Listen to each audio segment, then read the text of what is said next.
Hi, folks. Terry Norvell here, inviting you to join me and my broadcast partner, Patrick Young, weekdays at high noon for the Young and Norvell Show. Lunch is on you, the most compelling sports talk in the area. Well, that's on us. The Young and Norvell Show, weekdays at noon on ESPN 690. If you're the victim of a car crash, never rush to settle with the insurance companies and never settle for just any attorney. Demand Anna Jar Levine. Call 1-800-747-FREE for a free consultation and take back control of your life. Main office, Jacksonville.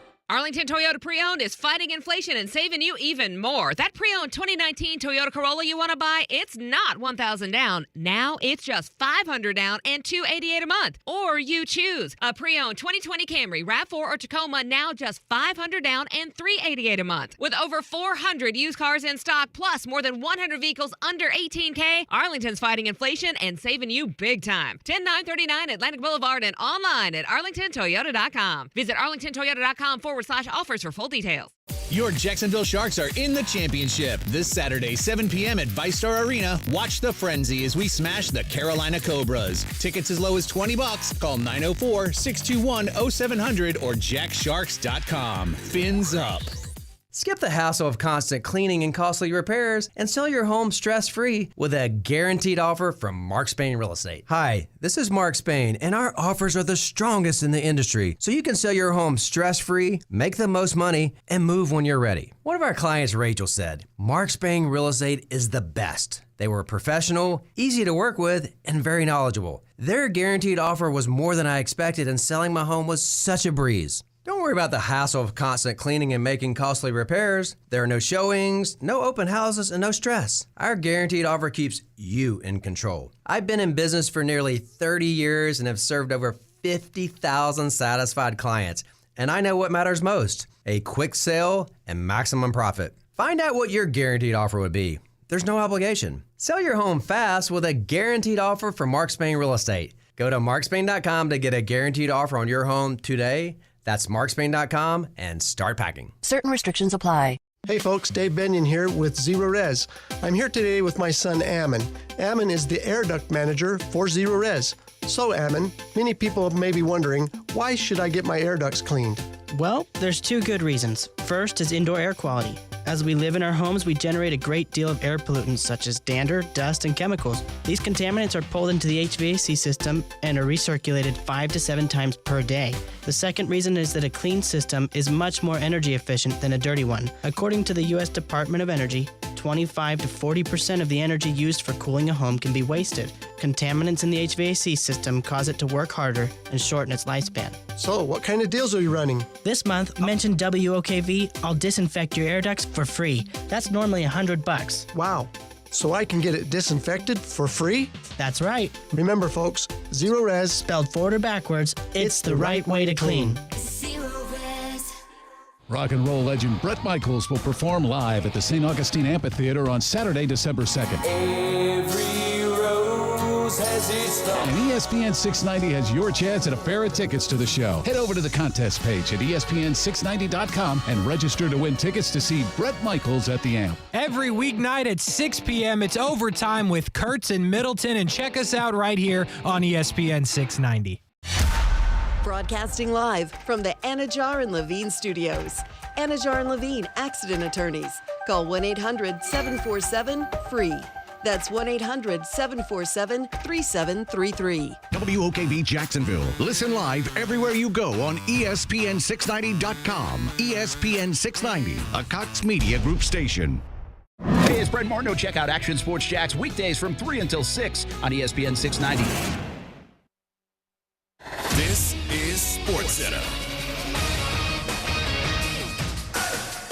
I'm Doug Brown. The NFL regular season kicks off 4 weeks from tonight. But for now, it's a 4-day weekend of preseason action kicking off tonight. The Patriots play the Texans. The Seahawks play the Vikings. When the season does start, will Bengals quarterback Joe Burrow be ready? ESPN's Diana Rossini. There is significant concern in Cincinnati that Joe Burrow will not be ready to go week 1. They're going to be very conservative from what I can gather. They're not going to try to roll him out there, push him out there, knowing how competitive the AFC is. Diana Rossini on Get Up. Burrow has a right calf strain. In the first quarterfinal match at the Women's World Cup tonight, Spain will play the Netherlands. And it's safe to say Dutch forward Lineth Berenstein is happy that Team USA is out of the tournament. Berenstein says the American players had big mouths from the start, and we're already talking about the final at the start of the tournament. Think O'Reilly Auto Parts for all your car care needs. They're close, convenient, and have the parts you need fast, along with excellent customer service from professional parts people you can trust. Stop by your local O'Reilly Auto Parts today or visit O'ReillyAuto.com. ESPN 690 and Action Sports Shacks presents Brent and Friends. Today is one of the worst days that I've had in a long time. We're getting a little punchy around here, people. It's been a lot in a row. I would love to punch you guys. Ow! It really hit me. Brent and Friends with Brent Martineau, Aaron Schachter, and Kasey Kurtz. Jacksonville's home for ESPN Radio. ESPN 690.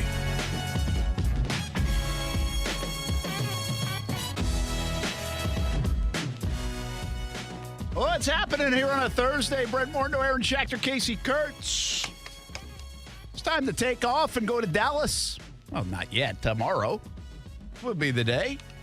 Jags final practice before the first preseason game. That's the story here in a day. And Florida State in town at the University of North Florida. Practicing, looking good. We'll get a report on Mike Norvell's team coming up in the 4 o'clock hour. Jacksonville Sharks, Saturday championship game. We'll visit with Jason Gibson, head coach of the Sharks. That's coming up in the 4 o'clock hour as well. Busy 4 o'clock hour. What's going to happen in the 3 o'clock hour? It's a mystery. Why can't I find the Johnny Manziel documentary? Is it tough for you? I saw it on my carousel. It's Netflix, right? Yes. And so it should really just be in your algorithm if you're watching sports stuff on Netflix. Brent. What? It's not that hard, buddy.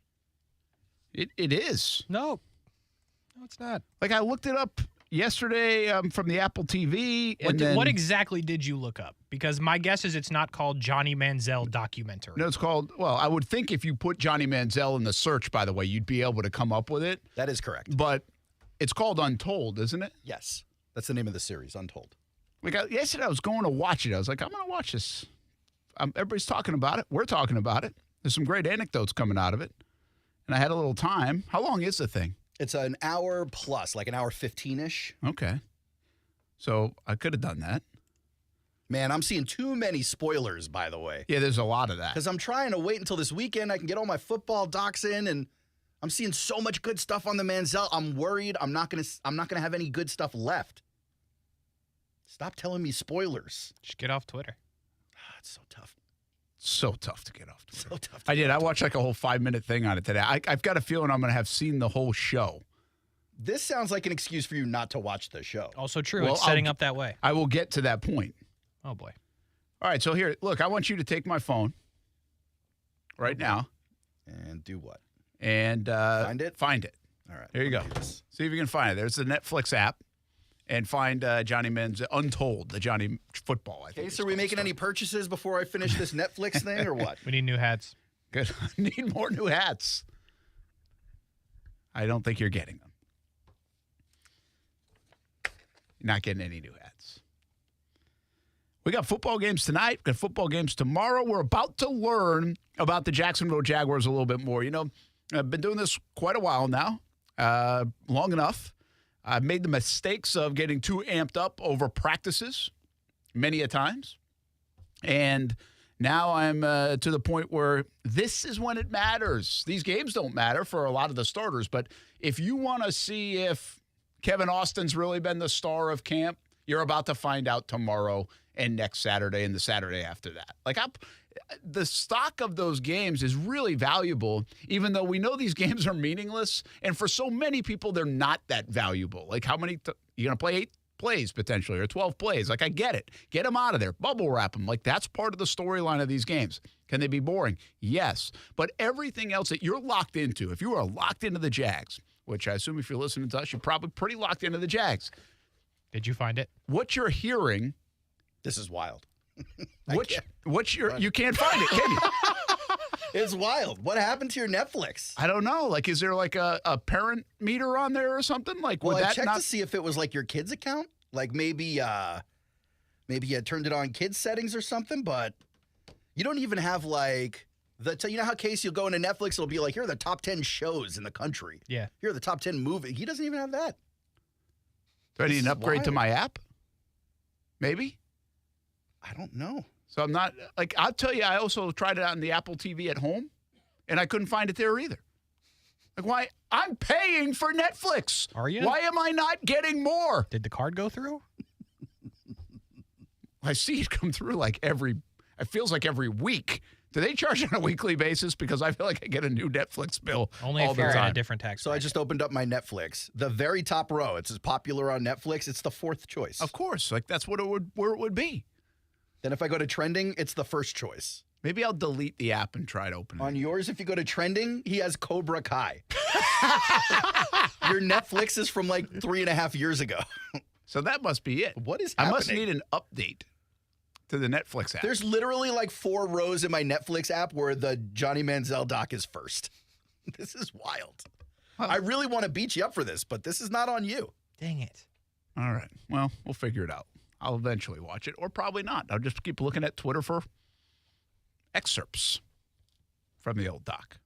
You guys haven't seen it yet. No. I'm going to see it either tonight, Friday night, or is today Friday? No. Friday night or Saturday. Okay. Well, I'm waiting for the kids. Very well planned out. That's the only time I get to myself to watch these shows. All right. Get away from me, kids. And then I made the mistake of starting Suits. Have you seen Suits is on Netflix? I never watched this I might show. start that. Well, I like Is that Meghan Markle? Was it? It might have been. She was on a lawyer show, wasn't she? Yeah. Well, you said you started it. Have Oh, you it seen is her? Meg. Yes. Okay. She's like the big, the fancy. Yes. She's not a secretary. She's like a PA though. Mm-hmm. Anyway, it's a decent show, and like I'm seeing all these memes about it because you go, all right, I'll just waste my time watching an episode till something that comes out, and then I'm like halfway through the first season, go, all right, I'm ready to watch the next 7 seasons of this thing. All right, good. Let's just I keep might it on try the it. background. We're traveling time, so I need to download some stuff. Yeah, Suits will do it. Suits? Yeah, it's Okay. it's It's fun. an old show. Yeah, but you binge it. This surprised me that you haven't seen it. Suits? Yes. I'm not like a TBS guy. Did you like it, Kasey? It was all right. All right. I do All right, like let's lawyer talk. shows though. Casey, terrible shirt Oh, terrible. again today. He's got the matching shorts. I mean, he looks like a almost- garbage man. Can I suspend your wearing of the hat with that shirt? Oh, I Not like this. that I've already started wearing the hat because now my hair is all goofy. You got to give him sanctions. Yeah. I can turn it that's backwards if you not want. cool. Yeah, backwards might have to be. What's No. wrong with the shirt? That shirt sucks. Disgusting. It's a Jeter jersey. Yeah. It's a No, throwback. I'd rather you Yuck. turn the back. I'd rather you turn the shirt backwards too. I'd rather see Jeter on your chest. I'd rather you than throw the New York shirt back. Yankees. Well, Brent, or the as you garbage. know, the Yankees don't put names on the back of their jersey, so it just says number 2. Well, even better. Maybe you just really have to go. The Why is the Johnny Manziel doc not in your Netflix? I know. This is wild. You should write an angry letter to somebody. I should because I'm paying a lot of money for that Yes. Netflix. Do you know it the just went password? up. Are you on the top tier? I'm paying like $16 for like the 17, family 18 bucks? edition Yeah, or man. something. You get that I don't even HDR, use it. Like I 4K. really don't use it. It's just but I know the kids use it. You got the family plan? Yeah, I think so. I think Add me to the family. I don't have Netflix. You do have Netflix. Oh, oh, I do. I got to use that. All right, top of your head. What do you want to see on Saturday? There. Oh, Johnny sorry. Manziel doc. Yeah, the Manziel doc I'm looking forward to. How about the Jags game? No, Manziel doc much more so. No, from the Jags game, I want to see. I mean, if Trevor's going to play and Ridley's going to get a little time out there, I would love to see what that looks like with people defending them on the other side. You got to see what the offensive line looks like. Do we know how many snaps they're planning on leaving Anton Harrison in there for? Longer than the rest. So you're probably I looking imagine. at 2 series. If it's a good first series, the way this goes, they might get him out. If it's like 5-6 plays or 3 and out, then they're going to go another series is usually how it goes. And You're talking about everybody. yeah, for the first teamers. And then Anton Harrison's probably going to stay in for a 3rd or 4th series in that situation Needs it. because they want to get him a little more work. And also he's missed some of the time with some of the heavier stuff they've done, kind of nursing that shoulder. So, yeah, I think they want to identify more from Anton Harrison, so he's going to stay in the game. At least that's what Doug Peterson said. Yeah. We'll find out for sure. Those can change. It changes on the dime. It's like, hey, I seen enough. We're good. Like, I like what he did. Get him out of there. Keep him healthy. Well, that'd be that like could certainly be the case. Best case scenario, wouldn't it? That's my number one, by the way, as well. Is Anton Harrison line Yes. or Anton Harrison specifically. you don't want to see what that pass rush looks like a little bit? I don't take too much. I mean, it depends on who plays for Dallas, I guess, but I'm not going to put too much into it if, Chason has 3 sacks against third-teamers. Yeah, there's something to be a little careful and get excited about that. You know what's interesting to me, Kasey? What's up? Anton Harrison, this is a little bit strange. It's going to sound kind of foolish maybe, but I don't need to see him as much, I don't feel like, because no matter what I see, I feel like he's going to be there on September 10th. And still be a rookie making rookie mistakes? Or why put too much into a couple of series and form my opinion that label him before he plays a real football I'll tell game. you why. Good or bad. I'll tell you why. You tell him. If Anton Harrison plays a series, you could feel good about it. That's why. If Anton Harrison is in there into the second quarter, there's a problem. This is a man who doesn't play right tackle. Maybe he has in his life, but he really didn't in college. And I was actually reading a long, super long, drawn-out article on tackles changing positions from right to left. I was going to bring it to the show, but much like myself, it's a little too wordy. In any case, they're talking about how these guys build muscle memory, right? It's just second nature, the movements, the instincts. So when you ask someone to change sides, some guys can do it, but a lot of guys can't. For some guys, that's a career-long thing. Jets are going through this right now. They have no left tackle, no right tackle. Elijah Vera Tucker was drafted to play right guard. Last year, he played all 5 positions on the line for the Jets, including center. That's value. Now they're talking about left tackle for the guy. He's been stand out at every position, but to the point, not everyone can do that. They're asking Anton Harrison to do it. They're asking Walker Little to do it. They might be asking more people than that. And so I would love to see it. I would love to see how competent he is. That's where I'm at because he's never done it to a full extent. He did it one time in college. Okay, great. You need to play over there. Okay, but where are we at also? What's my expectation? Is it in line with what's happening, or do I need to pump the brakes a little bit? That's maybe a good way to say it. Then what do you expect to see out of Anton Harrison, a first-round pick who's not played much right tackle, who's playing, if they play their first-team defense, a formidable defense in the first couple of series at the very least on Saturday? Do you think he's going to play well? Do you think he'll have a couple of rookie mistakes? Do you think he'll be eye-popping, glaring, where's your head at? I mean, I don't expect him to stone Micah Parsons if that's the matchup he has, to be real with you. I think that would be foolish. But also, he better not be just, all-pro not out there. I mean, he needs to be serviceable at the bare minimum, and I think you have to build into it. I really do, because never played right tackle. So if you go out there the first time, okay, second game a little more, third game a little more. This is a guy I think needs to play a full game in total in the 3 preseason games. Yeah, I like what you're saying. I mean, I can see that. And by the way, how many drives do you put together in a game? It's 12 maybe? Well, he might play 4 of them in this one, so he'd be on pace. Yeah. Well, it'll be interesting to see if they'd see enough by the time he gets to the 3rd preseason game where they don't put him out there, because there's another part of this. You don't want to always put guys out there with the way down depth players, because it all looks bad, or it could all look bad, right? But I don't hate that here, because I also think there's a part of confidence that needs to be built on the right side. So I don't hate the idea of getting him against the third team as long as he can stone them.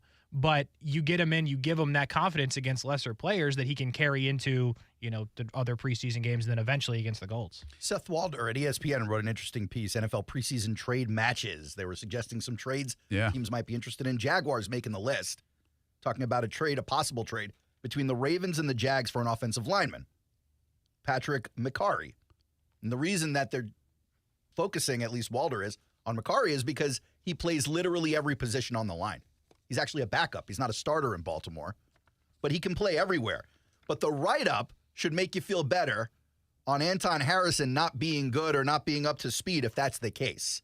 If you listen to this, the offensive line ranked 31st in pass block win rate in 2022. The best pass blocking tackle, Juwan Taylor. He's gone. Their other best pass blocking tackle, Cam Robinson. He ranked 59th out of 64th, by the way. He's missing for the first 4 games. Behind him on the depth chart, you've got unproven guys like Walker Little, who we seem to love from what we've seen, but hasn't had a lot of time on the field. 2021 second-round pick with an 81% pass block win rate. That's considered poor amongst starting tackles. That's 249 career pass blocks. And then Anton Harrison, this year's first-round pick. So even with those low pass block win rate numbers from the line last year, even with it ranking 31st, we still got a good year out of Trevor, like a really good one. And he looked even better at that second half of the season. I think a lot of that has to do with quick release, not holding on to the ball too long, with his receivers causing separation. And Ridley only adds to that. He doesn't subtract from that. Yeah, I think Trevor helps the offensive line, regardless of how good they are, bad they are. I think he does help, and he will continue to help. But it's certainly nice to have a good offensive line too, right? You don't have to help them as much, or it makes you even more dangerous sitting back there and picking them apart. But he's been a quick release guy. He gets rid of the ball pretty fast. Like I think second or third most or fastest in the NFL last year for at least a portion of the season, if not all of the season. The bigger one for me, guys, is Blake Hance, because right now, and we're going to hear from Blake a little bit later on in the show, but like Tyler Shatley's situation is obviously being monitored. Ben Barch hasn't practiced with the team here in August yet. He's on the PUP, so obviously there's going to be a vacancy for whatever time. I think they have to find out if they're suitable enough, or they have to upgrade off the waiver wire, or to your point with a trade like this, like that's a moderate level trade, right? Yeah. Where you're giving up like a 6th-round pick. Yeah, you or don't something. have to clear cap space for this trade. But it gives you more depth, or again, they have to get through probably some time.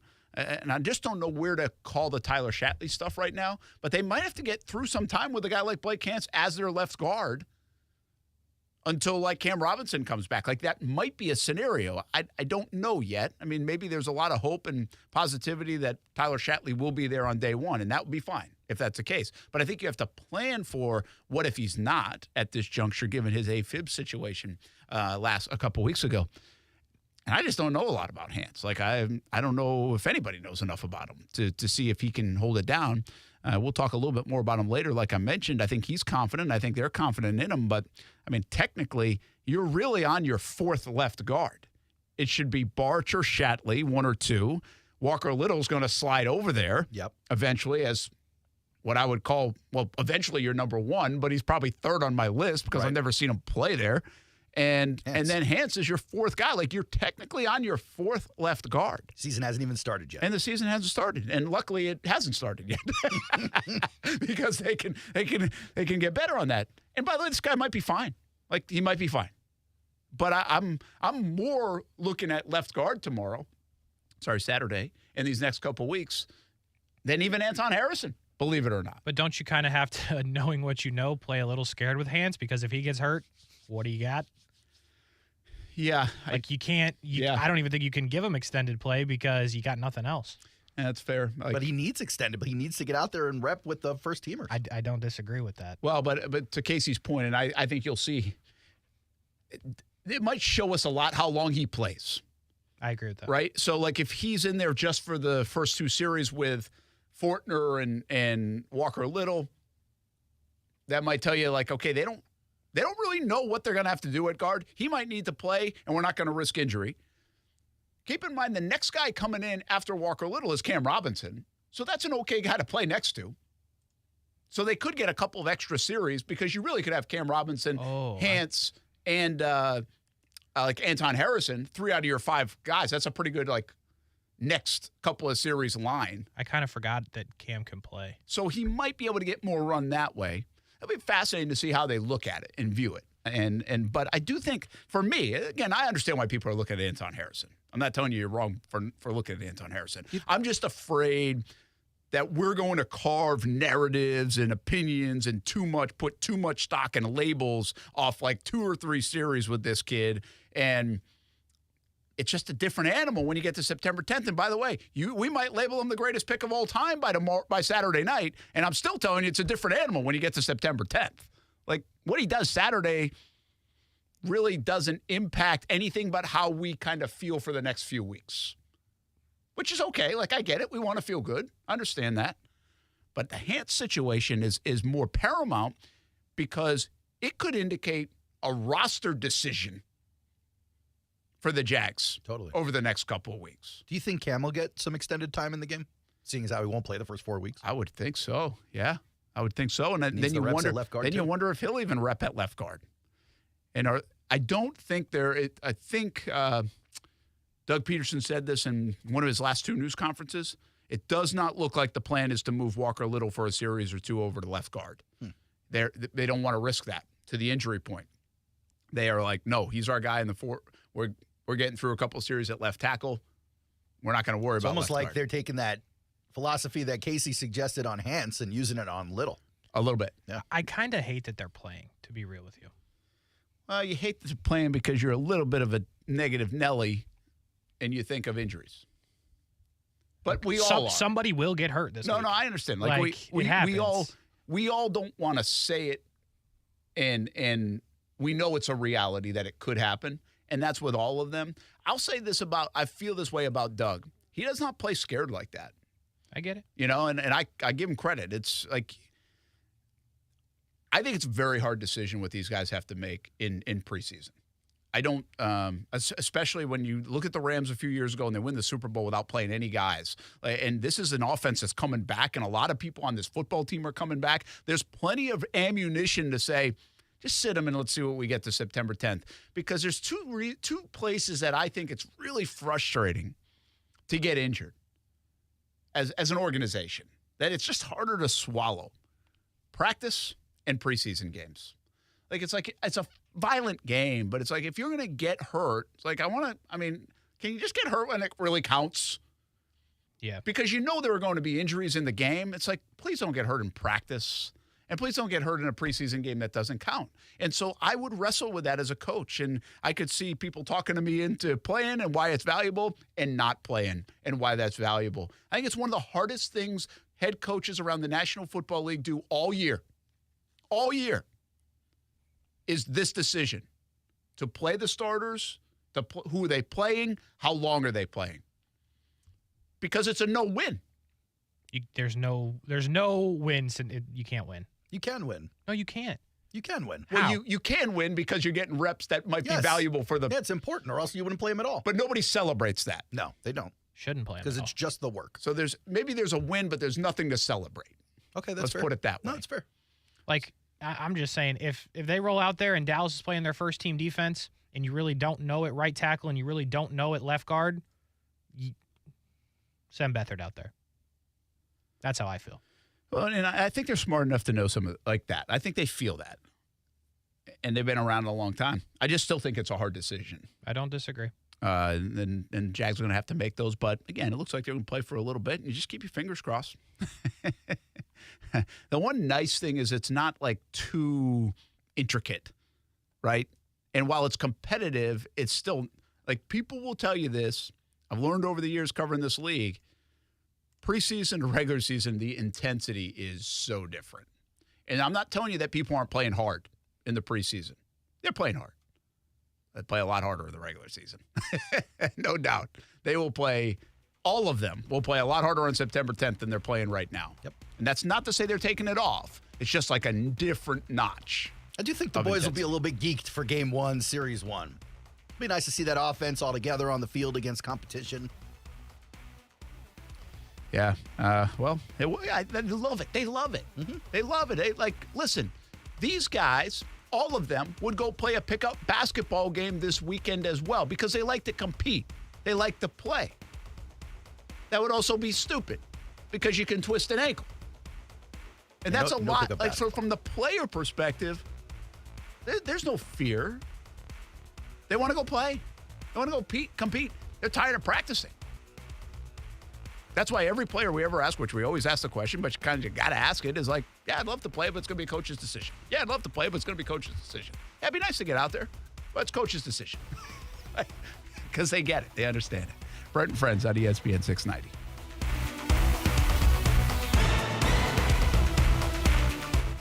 Now, the First Alert forecast on ESPN 690. Partly sunny and hot today. Just an isolated, very hit or miss shower thunderstorm this afternoon. Highs in the upper 90s. Feel like temperatures around 110. Dropping into the 70s tonight and partly sunny tomorrow. Again, just an isolated afternoon storm. Your Friday high 95 to 100 degrees. I'm Chief Meteorologist Mike Burrish. Join me today beginning at 5 p.m. on CBS 47 and Fox 30 Action News Jax. The Weather Center is brought to you by Beard's Diamonds. For a limited time, get 5 years, 0 interest, only at Beard's Diamonds. Be ready for anything on the road or off the road this summer at Nimnicht Buick GMC. Car Bravo is here, a better way to shop used vehicles with transparent pricing. Nimnicht Buick GMC has joined the Car Bravo family and is the only Car Bravo dealer in Northeast Florida. Are you looking for a used car under $20,000? Check out Nimnicht Buick GMC on Phillips Highway or NimnichtBuickGMC.com. Want an oil change from the comfort of your living room? Check out NimnichtBuickGMC.com. Mobile oil changes with Nimnicht GMC. We are professional grade. We're dealing at Best Bet St. Augustine, the only card room and sports bar in St. Augustine, Florida. With nonstop action, poker games of all limits, exciting tournaments and table games, and a sports bar showing all the action, Best Bet St. Augustine has you covered. Don't miss our delicious dining options, serving breakfast, lunch, and dinner, and our always popular freshly made sushi. Best Bet St. Augustine is located at 800 Marketplace Drive off exit 311, where I-95 and State Road 207 meet. Learn more at bestbetjacks.com. Discover how good your water can be with the new Connecticut softener and drinking water system. Connecticut's twin tank non-electric softeners are the most efficient softeners available, and their drinking water systems remove up to 99% of contaminants. This month, you can get 50% off a Connecticut K5 drinking water system with a purchase of a Connecticut Premier Series softener. If you're not filtering your water, you are the filter. Don't be the filter. The experts at CGC Water Treatment and Plumbing will test your water for free and provide solutions that are right for you and your family. Imagine having clean, clear, purified water at your home. No more plastic bottles, no more waste, just great tasting, purified water that you can trust. Call 904-552-1242 or visit cgcwater.com. 904-552-1242 or cgcwater.com. Financing options available with approved credit. CGC Water Treatment and Plumbing are proud partners of the Jacksonville Jaguars, and I'm a proud customer of CGC Water Treatment and Plumbing, an authorized independent Connecticut dealer. Florida license number CFC 1428211. Hi, I'm Jen Chelman, president and founder of JSK Marketing, a volunteer facilitator and advisory board member for JWBC and Small Business Leader of the Year for the Jacksonville Chambers Health Council. I've received valuable business counseling and participated in the courses and education provided by JWBC. I believe the support and guidance has given me confidence and knowledge to grow my own business. Learn how to get involved and expand your network today by visiting jaxwbc.com. We look forward to serving you soon. Have you ever dreamt of being your own boss? While the prospect could be both exciting and lucrative, what does it really take to successfully run a small business? Here at SCORE, our volunteers provide you with the vital information needed to achieve your business goals. Since 1964, SCORE has helped more than 11 million entrepreneurs and small business owners. In Jacksonville, SCORE provides services to over 8,000 individuals annually by offering confidential one-on-one mentoring, as well as a vast array of diverse industry-related workshops, free of charge. Find out how SCORE can help turn your dreams into reality at jacksonville.score.org. Happy kids heal faster. That's why Starlight Children's Foundation is dedicated to improving the mental well-being of sick kids. Being in a hospital facing painful treatments takes away from the happiness of childhood. But that's where Starlight comes in. We provide entertainment, comfort, and distraction through Starlight gaming, hospital gowns, and toy deliveries to bring smiles to over 800 hospitals. Starlight programs are what happiness is made of.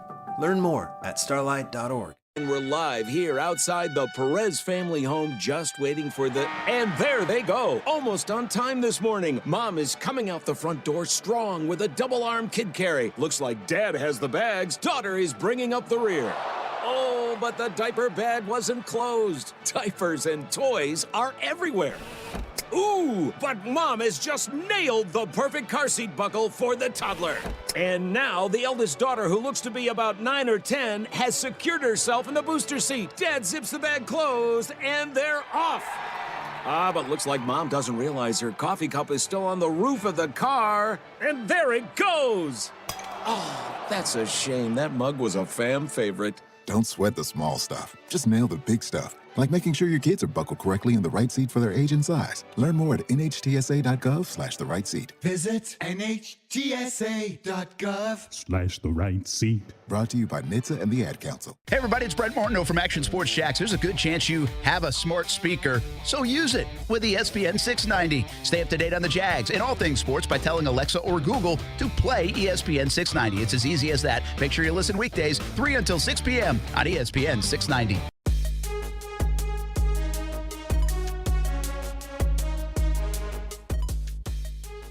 Trayvon Walker said again today he's comfortable with his hand in the dirt. It's the way he played with a bunch in college, and they've got him moving all around. The Jags make a mistake? Like, do we already know it, that they made a mistake? At least in the way they envisioned him playing? As like an edge? Maybe. I believe they made a mistake, but I think they could still correct it. How much hand in the dirt did we see last year? Well, toward the end of the year when he played better, according to most, and according probably to even him, where he's more comfortable, more. Now, there's a couple things here. You can move him inside in this 3-4 kind of look and put his hand in the dirt. You could also switch it around and morph into a 4-3 at times, which most defenses now do anyway. There's like a hybrid, which there's hybrid everything, right? Nobody's just one-dimensional. And so you can put your hand in the dirt more in a 4-3 edge kind of look. And I'm starting to wonder, is that what we get? Because we've heard in the offseason, like, oh, no, we're going to ask them to do similar things. Okay, well, similarly things was you asked them to stand up from the edge and then you kick them inside. And is that the best way to go or hone in on one? I'm just a little curious of how they're going to use him to the best of his ability. And also a little concerned that they're thinking he can do more than he can do or too much at a high level. Yeah, I mean, time ultimately will tell, but he did play his best games of the year in those last 3 with a little bit of a slide in Houston, but certainly both against Tennessee were by far his 2 best efforts, at least according to a website we will not name. They do numbers and such? They do numbers and such. With dots and everything? They do have dots. Wow. I like what you said there, Kasey. Like, maybe they did put a little too much on his plate, and then there is still time to kind of get it right, to kind of hone in a little bit more and explore what he does really well. Yeah, he's like 20 games into his career. Yeah. You still got time. But if we're sitting here doing this next year, you still have time. No, Maybe not for Jacksonville, because the stink of a number 1 overall pick who didn't get it done for you might hurt too much to keep around. But like 2 years into a career, you still have time to turn it around. You do. I agree with that. Just maybe not here. Yeah. But I think it's you got to put him in one spot. You got to figure that out. You've had a year plus now to decide. You've had a season's worth of games in which you played him in multiple spots. You play him in one spot. Yeah, I get the preference, Brent, but don't you think the reason they drafted him number 1 is because they could move him around? Well, there's a big belief that they could put him internally. There was a big belief when they drafted him that they could put him at 3 different positions in their mind along that front, and they thought he was the best guy coming out of the draft at all 3. Because if they were just going to throw him at edge, why not take Aiden Hutchinson at that point? Well, exactly, and part of it was because they're playing in like a 3-4 scheme where Hutchinson doesn't fit as well as if he was playing in a 4-3 scheme. And again, you might see some hybrid nature still even with the Jags. I wonder if they'll use more hybrid nature this year for Josh Allen and Trayvon Walker to get after the quarterback a little bit more from a comfortability standpoint. I guess what I'm saying is if we see Trayvon playing exclusively with his hand in the dirt or a vast majority of the time, then yeah, to answer your question, if they drafted him for his versatility and then they nail him to the one position, it's like, yeah, they made a mistake. Yeah, again, there's so much to – they're going to hybrid this thing. They can use him in different roles. When they use him in X role, will he play like this? Will they use him in Y role, will he play like this? Guys are asked to do different things. I mean, nobody likes it around here, but Josh Allen's asked to rush the passer, stop the run, and also go cover sometimes. Do some coverage, yeah. Right? So, like, they're asked to do different things. And that's one thing I've noticed, actually, in camp. Trayvon Walker, when asked to cover, man, he really shows off that athleticism. Well, that's why you like those long arms, too. Holy cow, man. He can hang with those backs. Like, he can hang with it doesn't make sense, but he can hang with them. Like, the freaky athleticism of Trayvon Walker is legit. I mean, he's a beast out there. He really is. And so I do think this comes back to not only just where he's most comfortable, but where you're going to get the most production from him. Because when you pick number 1 overall, production has to follow. The thing about the Georgia stuff, 9.5 sacks in a few years in his college career. Okay, the story coming out of there was Georgia really mixes it up. They had an all-world defense. They were asking him to do stuff that wasn't going to highlight him necessarily all the time. If they asked him to just rush the passer and get sacks, he would have had way more than that. That's fine at Georgia if that's why he only had 9.5. But in the NFL, when you're picked number 1 overall, you got to do more than that. Got to produce. You got to do, from a production standpoint, it just has to be more from no matter where you are on the field at number 1. So I just think, like, they can help this, all right? If he has 3.5, 4 sacks again this year, you're going to continue to build the narrative of if it was, he's a bust, Aiden Hutchinson's better, Thibodeau's better, all these guys are better, it was a bust, it was a bad pick. If they put him in a position to get some numbers, well, they can help that. They can almost breed confidence and flip the narrative and the view. And I think they need to try to do that. I've had this discussion before about, I don't know if Kasey went all the way back to the urban time, or maybe it was even early last year around Trevor. When you're in the 3-yard line, I understand the idea is to score, okay? But if I could score, and I think I could score throwing a touchdown with a young quarterback and beef up some of his numbers, it was a year against with Urban, because it took him forever to get to 10 touchdowns. It's like, dude, stop giving the ball to the running back and just do like some play action that's always open and get the kid to number 10. Get him into double digits like now. You can do some of that stuff. I know people are like, are you trying to win? No, this is how narratives are formed. This is how it happens. And it gets louder and louder and louder. You can't just dial up a sack like you can create a play on offense for a touchdown. But you can put your guy in a better spot to get a sack. And I think the Jags need to try to do that, whatever that looks like. I think they need to try to do that. Because I think he's got almost like, Calais was like 25 pounds heavier, but it feels like he's got Calais capability, where Calais would kick inside, play that 3 technique spot, and he was an all-pro that year, I think second teamer from that spot, and he was an all-pro on the edge. Like, I believe that's what they see in Trayvon Walker, where, like, he's got that kind of skill set and talent where he can do those kind of things and excel at multiple spots. But let's just start ticking up some of the numbers in production first, and then we can determine that. Because if we're being honest, Calais was a good player for a long time, and when he got to Jacksonville and had that kind of year, it was like year 10. You know? He also had a lot of help along that line and on that defense, too. There were a lot of people that commanded attention. Well, okay, but that's kind of my point here. The Jags feel pretty good about a lot of guys up front.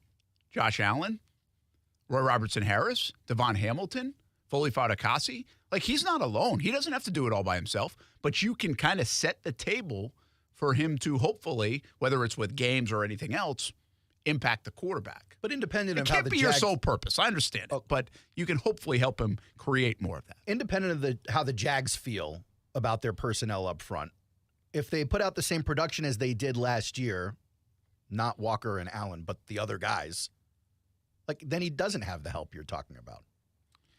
Yeah, part of it is that he's got to produce. I mean, they all have to produce better, but it was like 2 different years, man. It's like this wasn't a 17-game sample of the Jags. You're totally right. And Trevor's not the only one. Like, Roy Robertson-Harris is in that boat. No, the defense as a whole, yes. The most consistent player maybe all year for the Jags was Devon Hamilton. Like, he was good all year. Campbell was pretty good all year. And yeah, good point. Campbell, and there's probably some other ones. But the second half of the year, from a statistic, from a performance standpoint, was so different for so many players versus the first half of the year. Delphonic in the chat comps Trayvon Walker. He says it reminds him a little bit to Rashawn Gary. And he gives us this little throwback: 2 sacks in Gary's rookie year, then 5, then 9.5, then 6 last year before getting injured. So you could possibly see the same trajectory for Trayvon Walker. Guys are pretty much the same size. They're both 6'5", both 275-ish. Kasey's talked about this a bunch, and I think he's probably right in the sense of, it's not really the number of sacks, but it's almost like be more productive than Aiden Hutchinson this year. Like, I'm not as wrapped up in that, because Aiden Hutchinson and Trayvon Walker, I think they're both going to hopefully have long careers. It's going to be like a 6-year, 8-year sample of these guys. And so I don't think you have to, like, necessarily catch up with the sacks in year 2. I don't believe I know you're from behind. But to me, it's more like if he were to double his sacks this year, Delphonic's kind of bringing up this point. If he doubles his sacks this year, like now there's a lot to buy into with Trayvon to be like, okay, he's on the up, improving, right? But to Kasey's point, which is about not having the buyer's remorse or the FOMO, I don't understand, Case. Is there any world in which Aiden Hutchinson puts in 12 sacks this year and Trayvon Walker puts in less than 10 and you're like, yeah, but the other stuff Trayvon did? It'd have to be a whole lot of other stuff. Like what? Like, yeah. Interceptions and forced fumbles, stuff like that. Yeah, but we've had conversations ad nauseum about Josh Allen putting in the other stuff. And people are like, yeah, but sacks. Yeah. Like, yeah. I'm not buying it with Trayvon either. And I do think that's what the Jags are counting on, Case. I think they're counting on like strip sacks and forced fumbles and pass breakups and coverage and all that stuff. And I just don't know if it'll be enough until the sacks get up for the fans. Yeah, unless you tell us or they tell us we're going to play him inside and we're going to count on him to stop the run more. And if he gets 8 sacks or 7 sacks, and that's great from the position he's playing. So that's what I'm saying. You can help him by telling us we're going to leave him here and then we're all going to change our mindset, or we should. The projection. Yes. But if you're going to keep flirting with the idea that he's an edge rusher, but then you're also going to kick him inside, like, then you're going up against Aiden head to head. That's an argument. But if you just tell us, hey, we're going to do this differently, we're going to do this, and this is how you judge him, I guess, then that changes. They haven't done any of that. And by the way, Hutchinson, if he has 12, that's a different story. Like, I'm thinking, okay, if he's 9 sacks and like it'll be regression from 7 last year. And what did 9.5? Yeah. So if he has like a similar year and Trayvon's got 7, so that guy's having a similar year and Trayvon's doubling his sack total, like how does everybody feel? Then you can maybe start making the argument of all the other stuff, right? Maybe. Stops the run, does some other things like multiple positions, gives you flexibility. Like these are the things. And here's the thing. Here's the deal. That stuff's kind of for us. And it might be real that maybe Hutchinson would have been a better pick or anything else. The bottom line is for the Jags to be better as a football team, they need him to just do more. He doesn't necessarily have to do what Aiden Hutchinson did last year. They need him to do more. They need him to, like, probably double his sack total to make it feel like that defense has taken a step and to win.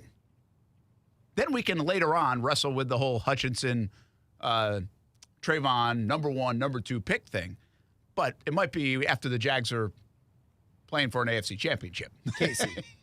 Kasey, camp's been open for about a week or so, right? Ish? Like 2 weeks. 2 weeks. I'm going to read you a quote. You tell me if it's Dan Campbell on Aiden Hutchinson or Peterson on Trayvon Walker. I feel like he's just got more in his toolbox. He was already confident, but you can see he has a ton of confidence. He's got a counter move, a spin move, a bull rush. He's violent shedding the run game. He sets an edge. He's a big man. He's got a high motor. He's taking it up a notch, and that's really what you want to see.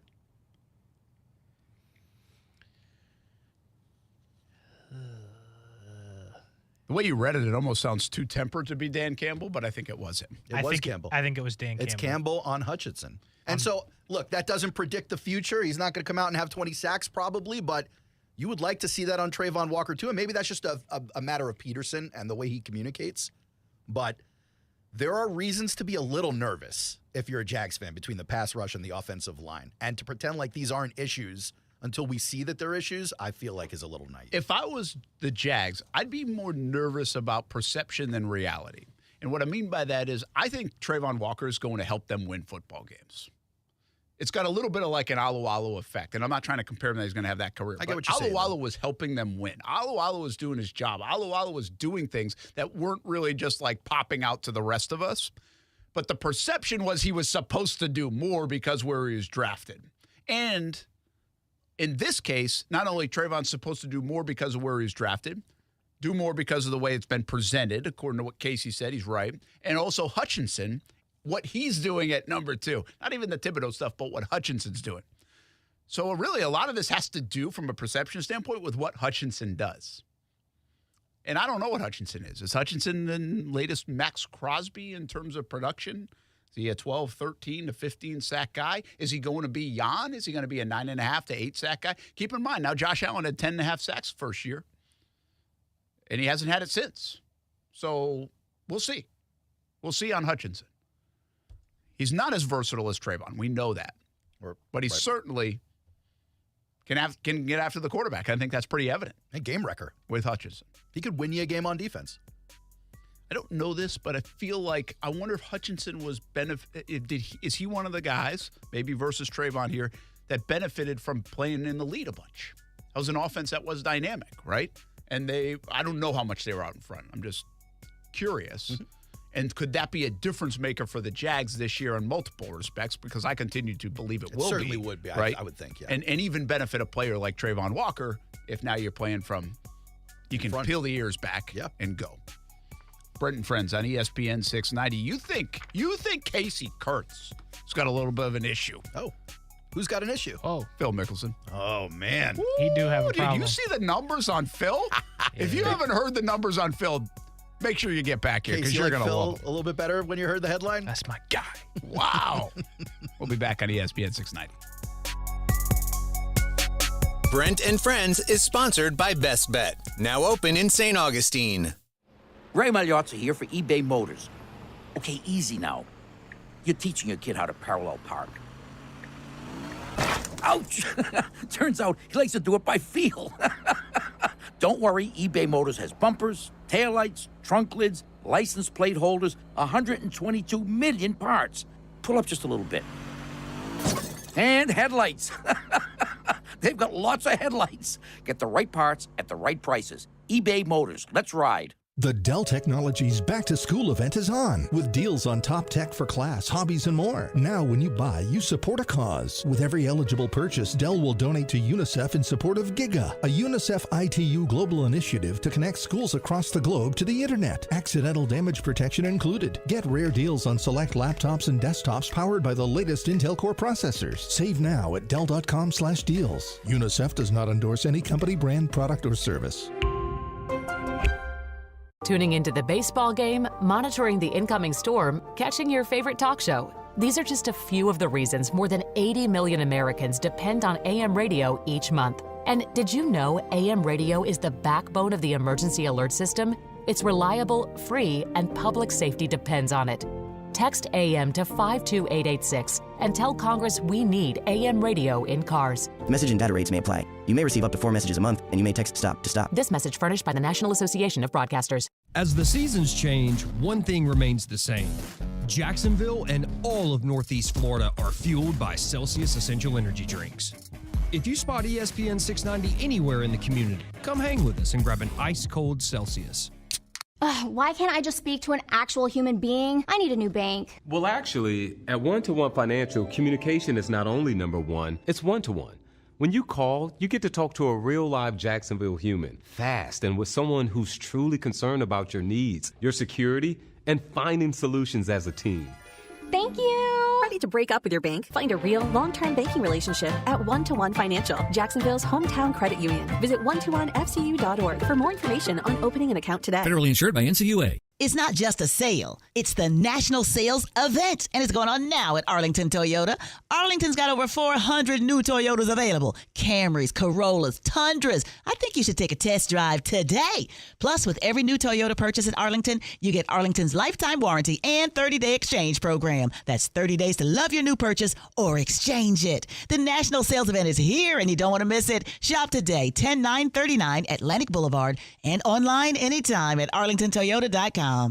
Did you know giving just 3 grains of rice from an entire sack can make a difference in someone's life? That's where the name 3 Grains of Rice Missions comes from. At 3 Grains, our mission is eradicating homelessness and poverty in Northeast Florida, and we need your help. Whether it's volunteering for one of our many projects or helping with a donation, we commit to connecting hearts and changing lives. Visit 3grainsofricemissions.org today. That's 3grainsofricemissions.org to learn how you can give your 3 grains. You might have heard that interest rates have gone up, but not at Beard's Diamonds. Beard's Diamonds' incredible 0% financing is back for a limited time. Shop the biggest inventory in North Florida and get 0% financing store-wide for 5 years on anything and everything. How about a $6,000 designer setting? You pay just $100 a month. Or a $2,500 pair of diamond studs. You pay less than $42 a month. You can even choose from our large selection of Rolex watches. Shop and now Now purchase online at BeardsDiamonds.com. How about a GIA certified diamond with a Tacori of Veragio setting for $12,000? You pay just $200 a month. Beards Diamonds will never be beat on price. And now get 0% financing store-wide. Pick out that one-of-a-kind piece, then divide your total by 60, and that's what you pay a month. Beards Diamonds at the St. John's Town Center. Or shop and purchase online now at BeardsDiamonds.com. Before you buy anywhere, shop Beards Diamonds. It's a beautiful day here at the Weekend Getaway. Oh no, looks like a loose stair. And he is out. Injuries can come out of left field. If you've been injured, call Morgan & Morgan, America's largest injury law firm. Visit forthepeople.com for an office near you. Finding great candidates to hire can be like, well, trying to find a needle in a haystack, but not with ZipRecruiter. Its powerful technology actively finds and invites qualified candidates to apply to your job. So while other companies might deliver a lot of hay, ZipRecruiter finds you the needle in the haystack. See why 4 out of 5 employers who post a job on ZipRecruiter get a quality candidate within the first day. Try ZipRecruiter for free at ZipRecruiter.com/free. That's ZipRecruiter.com/free. Hey, it's Brent Morton from Action Sports Jacks. Did you know you can watch our radio show? Yeah, video of a radio show. Just search ESPN 690 Jacks on Facebook, YouTube, and Twitter. Or follow me on Twitter at BrentASJacks. Watch the show live weekdays from 3 p.m. until 6 p.m. or listen on ESPN 690.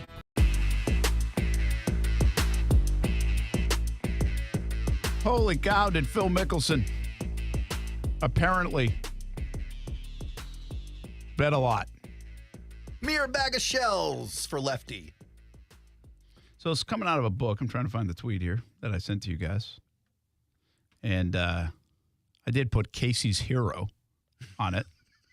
Yes, you did.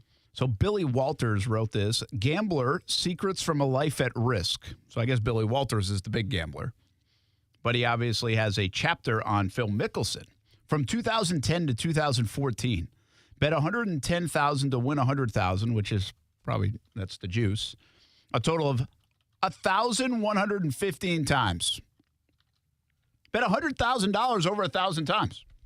Bet $200,000 858 times. Man. Made over 3,000 bets in 2011 alone. Made 43 Major League Baseball bets in a single day. I love this. That is impressive. I love this. Like, I feel bad for Phil Mickelson reading those stats because clearly he's got an addiction issue. But holy smokes, 43 bets on just baseball in a day. A lot of strikeout props you got to hit. Woo! It's not the only ones. I thought I saw somewhere else, like there was another headline where it said like he bet $1 billion in his life now. Right. Total. Which again, you're winning some, losing some. And that's incredible, man. But yeah, the fact that if you can estimate $1 billion. The dream. The dream. Who are the other big bettors? Jordan, Barkley, definitely. Right? Pretty Jordan known. and Barkley for sure. You never Kasey. really hear about big football Kasey. bettors. Well, not anymore. Buddy. There are basketball bettors. Like Gilbert Arenas was like a notorious gambler. Oh, was he? Yeah, he got into he took out a gun in the locker room over That's it. right. That was because of that? Yeah. That one guy that was the referee, he was a big better. Betting on his own games. That was a good sports doc as well on Netflix. I mean, that is a lot of. Yeah. I mean, obviously he's got it to do it. Like, Here's the thing. It's not like he's broke. Like, I will say this. Like, a lot of times you get a story like this, the guy's broke. Yeah, no, he's not broke. Phil's actually thriving. He's thriving, I think, yeah. Financially. Yeah. And or maybe he needed to live. I would love you to put yourself in Amy McBride's shoes, that's his wife, or his 3 children, as Phil is earning 9 figures playing golf and then gambling 9 figures. Yeah, it's tough. Like, if you were Phil's first of all, kid, his kids don't care. If you were Phil's kid and you're like, my life's set, bro, you go off to Harvard. I don't need college. You can't even comprehend that when you're a kid. You don't even know what that means. All right. Something to worry about now, though, once you understand so mad it. at Dad. I'd be so mad at Dad. Would you? So mad. What are you doing? It's our family wealth. Well, I think, again, I'd be mad at Dad if, like, he lost it all and I can't pay bills and we're, like, having trouble living. I refuse to But believe. that's not the case for Mickelson, so, like, who cares? They care. I refuse to believe if they get a $5 million inheritance as opposed to a $500 million inheritance, they're like, no biggie, it's still a millions. Well, I mean, this guy. Pete's getting none. It does. It does beat getting none. That's accurate information. You love this, Kasey, don't This you? guy, man, the 43 dream. You couldn't place 43 baseball bets in a day even if you tried. Put it on the board?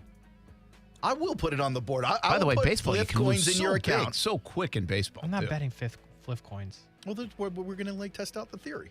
I'll do it right now. I'll put 43 baseball bets in before we come back from break. Try me. All right, I'm going to give you my flip account. You place those bets. Okay. All right. In many ways, the Phil Mickelson persona, professional golfer, character arc, everything, I'm not sure it's that far from John Daly. It's just not as much of a train wreck because it hasn't failed. Well, he's won to the Daly side. Right. I mean, he hasn't won majors, but he's career earnings. But I'm he's not respected. sure they're that separate. Daly was more of a mess, though. Yeah, I mean, Phil's you not throw really a smoking mess. and drinking in. But drinking, smoking. Feels like he Wearing puts weird on pants. the good guy hey, look, persona, he's though. got the picket fence. He looks well kept persona. together, yeah. But Daly's walking around in Zubaz, smoking cigars with Oakleys on. I mean, if we know this about Phil, what else is he doing we don't know? I don't know. I want to know. Where's that doc? There'll be one. There'll definitely be one. Because that's not the only addiction. There's other stuff happening here. I agree. 4 o'clock hour next on ESPN 690. Be ready for anything on the road or off the road this summer at Nimnick Buick GMC. Car Bravo is here, a better way to shop used vehicles with transparent pricing. Nimnick Buick GMC has joined the Car Bravo family and is the only Car Bravo dealer in Northeast Florida. Are you looking for a used car under $20,000? Check out Nimnick Buick GMC on Phillips Highway or NimnickBuickGMC.com. Want an oil change from the comfort of your living room? Check out NimnickBuickGMC.com. Mobile oil changes with Nimnick GMC. We are professional grade. We're dealing at Best Bet St. Augustine, the only card room and sports bar in St. Augustine, Florida. With nonstop action, poker games of all limits, exciting tournaments and table games, and a sports bar showing all the action, Best Bet St. Augustine has you covered. Don't miss our delicious dining options, serving breakfast, lunch, and dinner, and our always popular freshly made sushi. Best Bet St. Augustine is located at 800 Marketplace Drive off exit 311, where I-95 and State Road 207 meet. Learn more at bestbetjacks.com. Right now, American Window Products is offering the newest features in window technology with Ultra Dual Low E glass and insulated vinyl frames with magnet weather stripping on windows for an airtight seal to help reduce your energy usage, all at an affordable price. This exclusive offer is for a limited time, so act now to save big with 12 months zero interest financing. Schedule a free estimate at AmericanWindowProducts.com. American Window Products, the window professionals. Financing at time of sale for new orders only. As founder of Talon Wealth, what is Mike Lester keeping an eye on? Once we do see a big pullback, then we want to be prepared to pivot over to more traditional portfolios that go up when markets go up. So we think we're going to see a pullback in the economy and then also in markets, but then we're going to get an opportunity to move back into more traditional investments. And to us at Talon Wealth, that's what active management is about. Worrying about these ups and downs in markets so clients don't have to, and it's also doing our best to navigate it. Visit guardingyournestegg.com to better understand your options. Skip the hassle of constant cleaning and costly repairs and sell your home stress-free with a guaranteed offer from Mark Spain Real Estate. Hi, this is Mark Spain, and our offers are the strongest in the industry, so you can sell your home stress-free, make the most money, and move when you're ready. One of our clients, Rachel, said, Mark Spain Real Estate is the best. They were professional, easy to work with, and very knowledgeable. Their guaranteed offer was more than I expected, and selling my home was such a breeze. Don't worry about the hassle of constant cleaning and making costly repairs. There are no showings, no open houses, and no stress. Our guaranteed offer keeps you in control. I've been in business for nearly 30 years and have served over 50,000 satisfied clients. And I know what matters most, a quick sale and maximum profit. Find out what your guaranteed offer would be.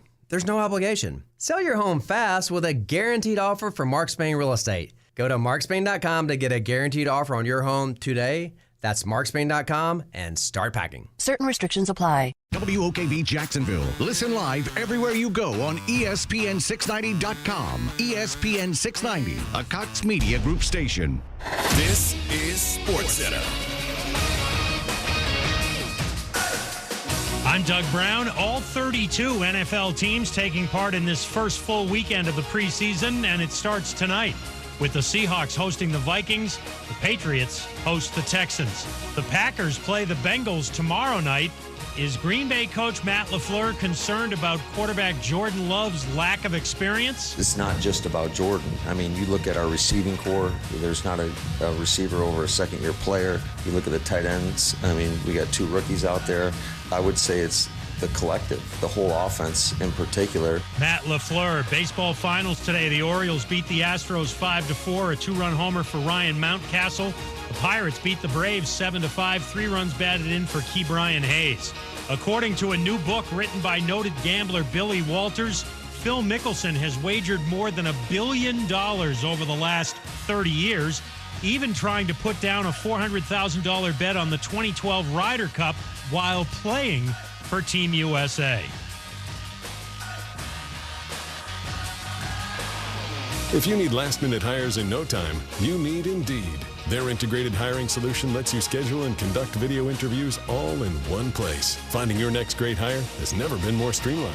Get hiring at Indeed.com/credit. Broadcasting live from the Anajar and Levine studios. Anajar and Levine Accident Attorneys. Call 1-800-747-FREE. That's 1-800-747-3733. ESPN 690 and Action Sports Shacks presents Brent and Friends. Today is one of the worst days that I've had in a long time. We're getting a little punchy around here, people. It's been a lot in a row. I would love to punch you guys. Ow! Ow! It really hit me. Brent and Friends with Brent Martineau, Aaron Schachter, and Kasey Kurtz. Jacksonville's home for ESPN Radio. ESPN 690. Jacksonville Sharks are playing for a championship on Saturday night. The NAL season come to a conclusion. National Arena League right here in Jacksonville on Saturday night at Veterans Memorial Arena against the Carolina Cobras. A couple weeks ago, Coach Jason Gibson joined us in studio. Right now, he joins us via the telephone. You can't be a radio guy and not say via the telephone. Aaron Schachter and Kasey Kurtz. Via. Hello, Jason Gibson. 48 hours away. 48 hours away from showtime. You guys ready to go? We are ready. We're about as ready as we're going to be. What does that mean? What does that even look like for you guys? How do you know it from a coaching standpoint? Sometimes if you overthink it and do too much, that can put you in a bad situation. So we've watched as much film as we can watch. We had a great practice today, really good practice. Guys are clicking. Guys are healthy. We're where we need to be. I feel like we're peaking at the right time. It's 48 hours away now. It's just a matter of watching the clock and waiting for the whistle. Jason Gibson with us here on ESPN 690. Brent and Friends, you guys split the series, both win your home games. How are the games different? Wow, I don't want to make any excuses. So, we won here, they won there. We went up there. We went up there the last game of the season. We had already had everything locked up. So we just had a bunch of starters. We didn't play our quarterback. And they had a lot on the line. They had to win that game to get home field, to get a home playoff game. And I knew that. So, you never play to lose. You always play to win. But also, I got to be smart and keep our quarterback healthy and some other key guys that didn't play that game. So, but they're still a good team. I mean, they're still a really good team. And they played us tough here at home, too. So it's not like it's not going to be one heck of a game. When we had you in a couple of weeks ago, you talked about the defense being really the turnaround, the difference maker. You guys went on a win streak until that loss when you had everything wrapped up to Carolina. Now 10-3 on the season. And like you said, and I mean, everybody knows the cliche, defense wins championship. I got to believe you're comfortable you're going to score in this game. Is it simply it comes down to if you can stop them? Yeah, I mean, obviously our defense is really good. Their defense is good as well. They've had some good stops. They're playing well right now. They're rolling. They have confidence. But our defense is outstanding. But, I told the offense today at practice or this morning, if we score on every possession, then it doesn't matter what the defense does. But our guys are they're hungry. They've been watching a ton of film. They're ready to go. And like you said, I don't care what level of football you play. If you got a great defense, you got a chance to win. Give us an idea of how talented, how good you have it at the quarterback position. We know he's come with a lot of accolades in Sam Castronova, but what does he bring to the table for you guys, and especially in games like this? That position's so vital in the sport of football, but especially in the big moments. I mean, you're looking at a league MVP, maybe at the end of the week, maybe a two-time league MVP. Who knows? The awards haven't come out yet. I mean, he's leading the league, and his touchdown interception ratio is like 60+ to 1. It's pretty good. It's just unheard. That's not bad.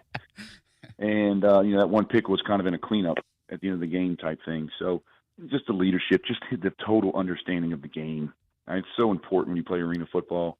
Just knowing where the ball's got to be, what teams are trying to do. And, he was a tremendous basketball player in high school, and I kind of relate this to people. He's the point guard on offense, and he's out there just distributing the ball to the right people and letting people make plays. Jason Gibson with us here on Brent Friends on ESPN 690, Jacksonville Sharks head coach. Jacksonville Sharks play for a National Arena League championship on Saturday night. Of course, tickets $15. Had a big crowd last week for the semifinal game, and 7,000 plus, I want to say. I got to believe those folks helped, and they'll be loud and proud on Saturday, too. Yeah, I can't wait. I mean, I've been doing this a long time, but playing here in Jacksonville, even as a visiting coach now, and have a chance to be the home coach and to play here in the championship game, the electricity and the atmosphere and the fans in this city, it is the premier game atmosphere in the country. I mean, it is, and I get to be part of it. So I'm trying not to hurry up and rush to the game because I still want to enjoy it and have that chance to, to kind of just see it for myself. But the fans here are unbelievable. So I'm excited about it. And it drives the players. It really does. It gets them motivated. It pumps them up in the game. And everything is just another level here. I'm glad you said motivates the players, because I'm going to ask you about that. I mean, things at everybody's workplace, people are motivated by different things. Some people want to be great. Some people are passionate about their job. Some people want to just get paid. And I got to believe when you get to this point, and even in sports, people are motivated by different things. But when you get to this point, they're motivated by the championship. Like, do you feel that this week in practice that, hey, this is close, this team is hungry, and you got to finish the job type of deal? I've had a bunch of the players, hey, we're going to get this one, coach. Hey, we're going to get this one, coach, and it's kind of what they're all talking about. And you think about all the work starting from September of last year that you do. And it's you don't think about it until it gets here, but you think about all the meetings, all the phone calls, all the weight, going to the gym. I'm doing from a player standpoint, all the sacrifices, all the practices, all the film sessions, the 5:30 at the arena, or 6:30 at the practice field, whatever we do to get to this point in time. And, for what? To win the game. And they all understand that and win a championship. And that's what they're there for. That's what they all want. And, one of the players said something to me yesterday, and it never really sank in, is we were in the arena practicing. They said, Coach, we're going to have a banner hanging up there, and we'll forever be in this arena, and they can't take it away. And that kind of hit home for me a little bit, and I thought, wow, okay. Now it's real. Yeah, that's good stuff. And just days away from it, Jacksonville Sharks will play the Carolina Cobras. They split during the regular season. Sharks come in as that top seed, and we'll play at home at VyStar Veterans Memorial Arena on Saturday evening. Again, tickets just $15. We're going to give away a family 4-pack coming up in just a couple of moments, so stay tuned for that. One last thing, Coach. You came here. You told us a couple weeks ago when you were in studio how much you love it here, and you feel like you're going to be here for a long time. And this is really the mecca and the premier place to be in arena ball right here in Jacksonville. But how satisfying, gratifying, all those words for you if you're able to bring home a championship when you come over with all these expectations from Columbus in year number 1 and get it done. Well, I mean, it's really more for, I got to tell you, it's for the people that believe in me. It's not really for me. I've had a lot of success, and, it's never about me. But I want it so bad for the players. I want it so bad for the ownership. I want it so bad for our ticketing staff upstairs that sits on those phone calls 8, 9, 10 hours a day, just hammering out ticket sales and selling tickets, and our sales staff and our operations staff. People have no idea what goes on behind the scenes of how hard some of these people work, and they want to be a champion too. And so I carry that burden. I carry that burden, and I respect it, and it means a lot to me. I would get more joy out of it, honestly, knowing that we did it for all of them and they were part of a winning team, than just for me to say I hoisted up a trophy. So, but it was the exciting first year. I'm not going to lie to you, probably one of the better victories I've had in a long time. Well, yeah, go get it done, and good luck in that game. I know a lot riding on it and a lot of excitement around it. So good luck Saturday night against Carolina. Appreciate you jumping in for a few minutes here on ESPN 690. Thanks, guys. Thanks for all you do. Appreciate it. It is Jason Gibson, the head coach of the Jacksonville Sharks. By the way, jacksharks.com. If you want some tickets for Saturday night, 904-621-0700 as well is the number, jacksharks.com. I'm about to give you a different number if you want to win a family 4-pack right now. 2019-2017, Jacksonville Sharks won National Arena League championships. So since this could be the third, Kasey Kurtz, how about we go with caller number 3 and give away that family 4-pack, 904-362-9901 if you want to see the Sharks win a championship on Saturday night downtown. Brent Martineau, Aaron Schachter, Kasey Kurtz, and Kasey probably going to put you in a spot to answer the phone soon. So why don't you, if you don't mind, let us in with Kevin Sullivan, Coach Sully, on the line right now. He is our beat reporter for the Florida State Seminoles and our high school football analyst. Coach was over there at University of North Florida today as the Noles took to the practice field. And although UNF doesn't have football, they've entertained the guests from Tallahassee the last few years. They'll do it again tomorrow morning as well. And Sully, what'd you see, man? They're looking pretty good. Yeah, I was in Tallahassee Monday, daughter's birthday, so we went over. So I went to practice Monday. And it's good to see, like, physically, that's the first thing that jumps off the page to me is physically, O-line, D-line, they look like a Division I football team, where in a couple years past it wasn't quite looking like that. And overall, it's just they've got some good depth. The ones and the twos, good competition, some threes sprinkled in. So should be an exciting year for the Seminoles. And, of course, they got the leader, Jordan Travis, J-Trav over there, and everything goes with him offensively. I want to stay with that point because what you said, it sounds like, what do you mean they look like a Division I football team? Yeah, they are. Well, it actually really stuck out 2 years ago when they came. Yeah. And they got off the bus. And, yeah, they had some guys that looked like they could play in the NFL, right? You're always going to have that. Yep. But across the board, it was kind of noticeable that they did not look like Florida State should look getting off the bus, like LSU looks, like Alabama looks, like Georgia looks. They did not look it. It was a far, far cry, a big gap between those kind of programs. So what you're saying, Coach, is they've closed the gap, at least getting off the bus. And, I mean, you got to play the game still, but you got to be able to play the game at a physical level. And that's a good sign, I think, in Tallahassee that Mike Norvell's brought that kind of athlete. Obviously, they've done the work in the weight room, all these other things. Yeah, without a doubt. And, it's just like anything, and anybody will tell you, Alabama, Georgia, they're great offensive line, defensive line. You know what I mean? They're massive. They're huge. Those kids can move. And that's what it looks like here at Florida State is they are physically now 6'5", 6'6", 6'7". Heck, they got a third-team tackle that's rotating with the 2'6'7" freshman. And so physically, and then, of course, like a Jared Verse, who everybody's talking about top 5 pick, he's probably put on 10, 15 pounds of muscle since February when I was over there and saw him. And so him staying, and a couple of those other guys staying really helped him this year. And it seems like a really tight-knit group of guys. I saw a tweet recently, just to go along with your size for a moment. I mean, the receivers alone are like 6'7", 6'4", 6'3". I think they compared that to, I don't know when, it was a few years back, and it was like 5'11", 6 foot, 5'10", I mean, they just look big. I mean, again, it doesn't necessarily mean you're going to win big, but it's certainly a start. Well, Johnny Wilson, he's 6'7". His reach is probably 8.5, 9 foot. You know what I mean? And that's a big body, and he can run, and he's not like thin and frail looking. I mean, he's a physical specimen that can run, and of course he's 6'7", so most corners 6'1", 6'2", and jump. And I think what happens is when you have those kind of guys, it really helps you because when you're competing every day, you're going against the same caliber.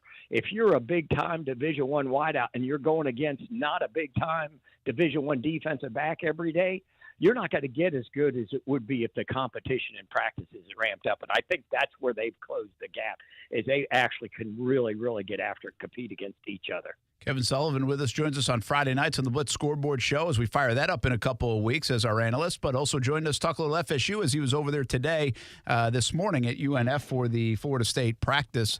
You know, even before Jimbo ran it into the ground, there was offensive line problems. Offensive line. Are they good enough? Are they good enough? That has been like a mantra for a while over there in Tallahassee. I feel like it changed a bit last year, and I think what you sound like you're saying with the size they have, it might have changed for the foreseeable future.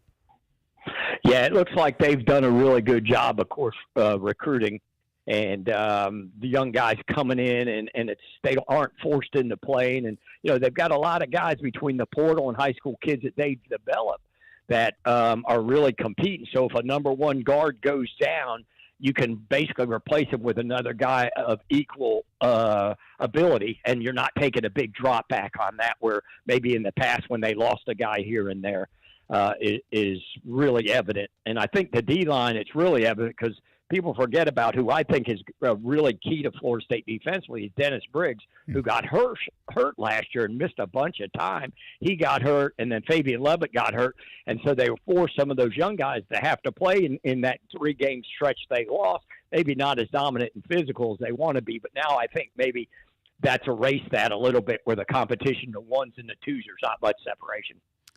Kevin Sullivan with us. Talk a little more FSU. I mean, Jordan Travis, here it is, man. It's all right in front of you. You can't win big if you don't have the QB, and Florida State has kind of found itself the QB. I say it all the time. I'll repeat it again.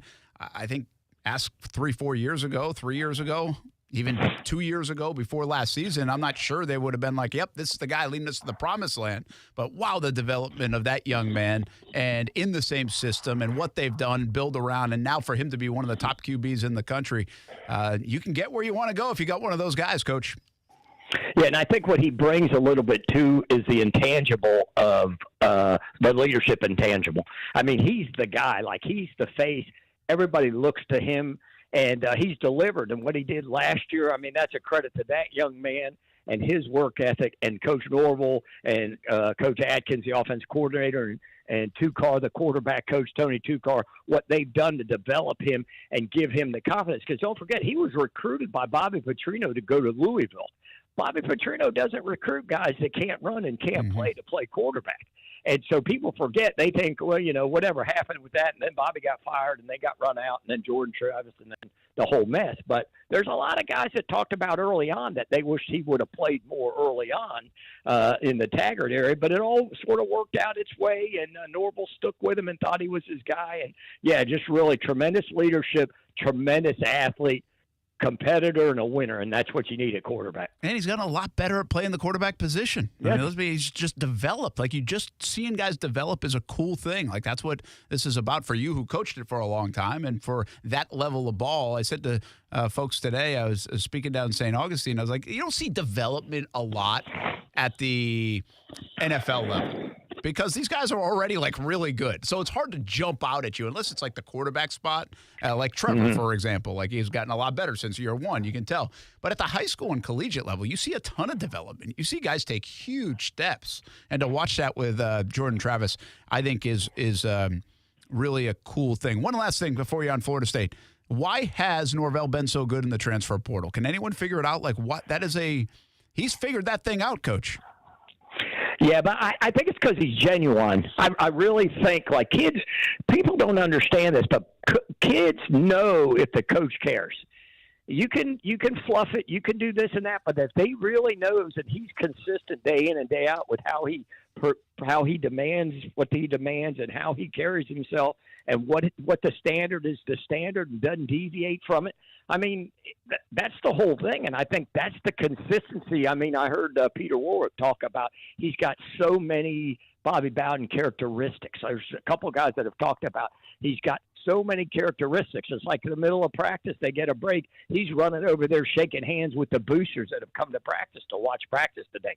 And so he understands the big picture, but he also understands the kids coming in, and I think they want to play for him. And I think the cohesiveness of their team and the tightness of their team really shows when people come in there to visit, high school kids, college kids come in to visit. They see, and again, you talked about development. Well, there's Jordan Travis, who 3 years ago people saw him, and now look at him. He could be front runner for the Heisman or Heisman finalist. Well, that's a development. Well, we develop our kids. You know what I mean? So it'll be interesting to see as it progresses. But I think his consistency, who he is every day, is just exactly who he is every day. Yeah, that's a good sign. It's a good attribute. I think one of his best attributes, too, and he's known for this, is his organization. Very detailed, and that is totally different than the guy they had there right before in terms of Willie Taggart. We've seen it here in Jacksonville. Urban Meyer was not a detailed, organized person and coach, and it just, you can't do it. I just refuse to believe if you're a CEO, if you're a coach, GM, if you're in these big positions, if you are not organized and detailed, I just don't think you can survive. I don't think you at least be very good or great. And it seems like Norvell's got that attribute as well, and it's working well for Florida State right now. They'll get another practice in tomorrow. One high school question I wanted to ask you as the Hall of Fame coach in the state of Florida, Kevin Sullivan. It's been hot as heck out there lately. And all these new rules, we went over it the other day. Like if it's 92 plus, you can't even practice. It starts at like 81 degrees. I mean, there's all different things, I think, in the state of Florida. And all that stuff, yeah. How hard is that to manage? I think a lot of folks are going right now either later at night or early in the morning. So, I mean, I guess that's the easy solution. But, I mean, this heat's real deal. It's something you got to work around as a coach, right? Oh, yeah, without a doubt. And you just sort of hit it. Either people are going late at night, and then you run into the rain, which we get every afternoon or evening. And so you got some issues there. And people are going early in the morning. But I know, like today, some of them, I believe St. John's maybe and Clay started today. Kids started today. Yes, they did. Yeah, so Duval starts Monday. So unless you're like, if I'm St. Augustine and those guys that start at 8:45, I might be going at 6 a.m. every morning. You know what I mean? Until the heat sort of breaks and calms down, because it's 80 degrees at 6 a.m. So it's not like you're missing the heat, but you're not in the sun beating down on you. You know, you get in, get out by 8:15, 8:20, and the kids go to school and go home after practice or film or whatever. I think that's the only way to do it. You've got to either go early in the morning or you got to go afternoon, because right now it is nasty hot. I'm so glad I ain't out there anymore. I can tell you that. Yeah, listen, I mean, you got to manage it all over the country this time of year, but especially in the South this time of year. But it's just been different these last couple of weeks. I mean, it's a different kind of heat. So much so that I think I'm curious to see what the Jags do next week. Are they going, if it stays this hot, I haven't seen the forecast still, if it stays this hot in the afternoon, are they going to change from the morning to the afternoon? I'm just not sure that's like the wisest decision. It'll be interesting to see what the forecast and then what Doug Peterson and the Jags do as well. Sully, we're on in a couple weeks with Friday nights, yes, man. Sir. What Scoreboard Show coming back 9 o'clock on Fridays as we have one of the most unique shows around when it comes to high school football. Can't wait to do it again. All right, buddy. Appreciate you. We'll see you all here in a couple of weeks. Let's get it going. All right, sounds good. That's Kevin Sullivan, our Hall of Fame coach, and by the way, a good time to tell you to get your nominees in for Committed to the Uncommitted, our scholarship program that we feature on the Blitz Scoreboard Show. Make sure you send them our way. And Kevin Sullivan plays a big role there. He's got a ton of contacts with college coaches from his decades of coaching. And if you're being under-recruited and you're going into your senior year, if this is really for coaches, but even parents and kids, and we've gotten nominees from other players saying this guy needs to be looked at more, which is also cool. Just send it. Find us on Twitter. Get us on email. You know how to get in touch with us. And we will try to highlight that kid and get a little more attention. And then later in the year, like we did this past season, give away a $2,500 scholarship, thanks in much part to Nimnik Buick GMC. Can't wait to fire up the Blitz Scoreboard Show. I even hear Kasey's coming back. Oh, I bet you had to spend the big bucks for that one. Oh, yeah, it gets more expensive.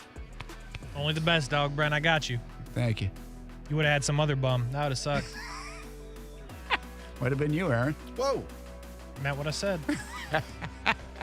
Brent Friends at ESPN 690.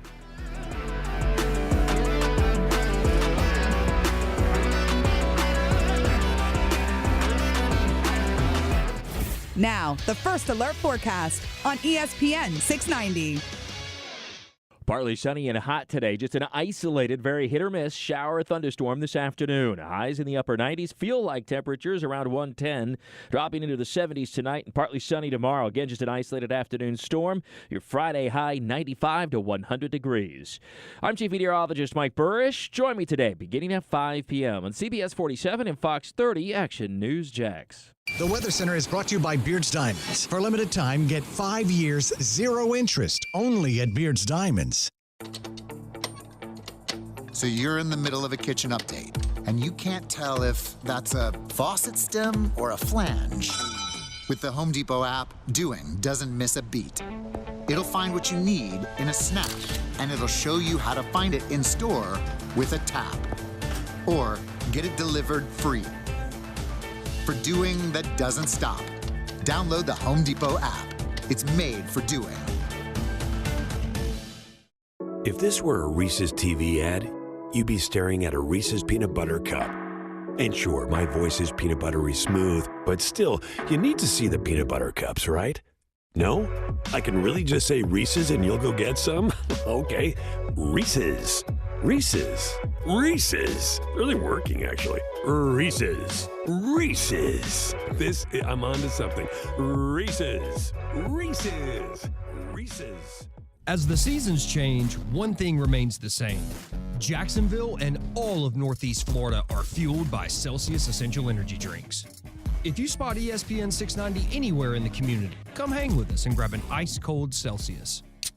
We all know how it goes. The knee pain just keeps getting worse. The back pain, the shoulder pain, the hip pain. Well, don't let them tell you steroids and surgery are your only option to fix the pain. Take my advice now and call QC Kinetics and get a free consultation for more information. 904-274-5522. Hey, everybody, it's Brent Martineau. QC Kinetics can make that pain go away with all-natural, advanced regenerative medicine. They're helping people here in Jacksonville every day with these amazing natural treatments that restore and repair damaged joint tissue. It's like turning back the clock. Regenerative medicine uses concentrated healing agents from your own body to stimulate that damaged tissue in your joints so they can work like they're supposed to. And there's zero downtime. QC Kinetics is the nation's leader in this exciting medical breakthrough, and patients in Jacksonville are getting real lasting relief and are saying no to surgery and drugs. Call QC Kinetics now for a free consultation, 904-274-5522. They're in Mandarin and Ponte Vedra, 904-274-5522. Call QC Kinetics. This message is sponsored by the Florida A&M University Medical Marijuana Education and Research Initiative, the Florida Association of Broadcasters, and this radio station. Mary on Demand is live. Start your marijuana education journey today and learn more with Mary on Demand. Take the self-guided education series at your own pace. You'll decide what you'd like to learn and when. Visit mary.famu.edu to learn more. That's mmeri.famu.edu. Mary, educate, learn, talk. Shop the Beach's Green Market this and every Saturday from 10 a.m. to 2 p.m. at Penman Park on Penman Road for fresh local fruits and vegetables, plants, meats, eggs, baked goods, honey, wellness products, and so much more. EBT cards welcome. Diglocal.org for more info. Rich Jones here. Investing can be more about just filling a bank account. It's about having a secure retirement, protecting your family. Let DLP Capital help you to protect your why. Here's CEO and founder Don Wenner. I started DLP Capital with an expectation that I could provide my family, my investors, my team members, and the families of my investors with awesome returns, limited volatility, and no losses, all while providing desperately needed affordable housing to the American workforce. To get your investor's guide and learn more, dial *invest on your cell phone or visit highyieldreturns.net. Want to help improve the lives of women and make sure that all survivors of sexual assault are treated with compassion and respect? Then join Farah and the Women's Center of Jacksonville at the summer's biggest breakfast, Thrive, on August 22nd to learn how to pick up the pieces after life throws you a curveball. The Women's Center of Jacksonville is a valuable community resource offering free services when they are needed the most, but they need your support. So visit thewcj.org for more information on Thrive. Jaguars football is right around the corner. After an exciting playoff run last season, optimism is at an all-time high. Tailgaters is right across the street from Everbank Stadium, offering clean, permanent restrooms, food options, a full liquor bar, and all parking spots are on well-kept grass lots. Every game at Tailgaters is a championship experience. Demand is high following last year's historic season, so spaces are very limited. Secure your parking today at tailgatorsparking.com. If you wait, you're going to miss out. tailgatorsparking.com. Jasmine is Northeast Florida's only LGBTQ+ youth center, offering health and mental health programs, housing supports, and teen and family initiatives. Jasmine is the safe place our LGBTQ+ young people need right now. Partner to support our effort. Visit jasmine.org today. Get set for a good time for a good cause. Saturday, August 19th, 5:30 p.m. at the Rosen Center Hotel on I-Drive in Orlando. The 4th annual Let's Kick Asthma Benefit Gala with a spectacular talent showcase and so much more. Get tickets now on the Let's Kick Asthma Facebook page. Imagine it's the last ride, but your symptoms of irritable bowel syndrome with constipation, or IBS-C, are taking you for a ride. What should you do? Keep managing your constipation with belly pain the same old way? Or try getting ahead of your symptoms by talking to your doctor about treating it with Linzess, linaclotide. Linzess is a prescription medicine that treats IBS-C in adults. It's not a laxative. It's a once-daily pill that helps you get ahead of your symptoms. It's proven to help you have more frequent and complete bowel movements and helps relieve overall abdominal symptoms, belly pain, discomfort, and bloating. These symptoms were studied in combination, not individually. Do not give Linzess to children less than 2. It may harm them. Do not take Linzess if you have a bowel blockage. Get immediate help if you develop unusual or severe stomach pain, especially with bloody or black stools. The most common side effect is diarrhea, sometimes severe. If it's severe, stop taking Linzess and call your doctor right away. Other side effects include gas, stomach area pain, and swelling. Imagine, what could relief from IBS-C mean for you? Talk to your doctor and say yes to Linzess. Learn more at linzess.com or call 1-800-LINZESS. Action Sports Jacks. Watch, listen, subscribe. You can watch us on CBS 47 and Fox 30. You can listen right here on ESPN 690. And you can subscribe to our YouTube and podcast, Action Sports Jacks on ESPN 690. Action Sports Jacks. Watch, listen, subscribe.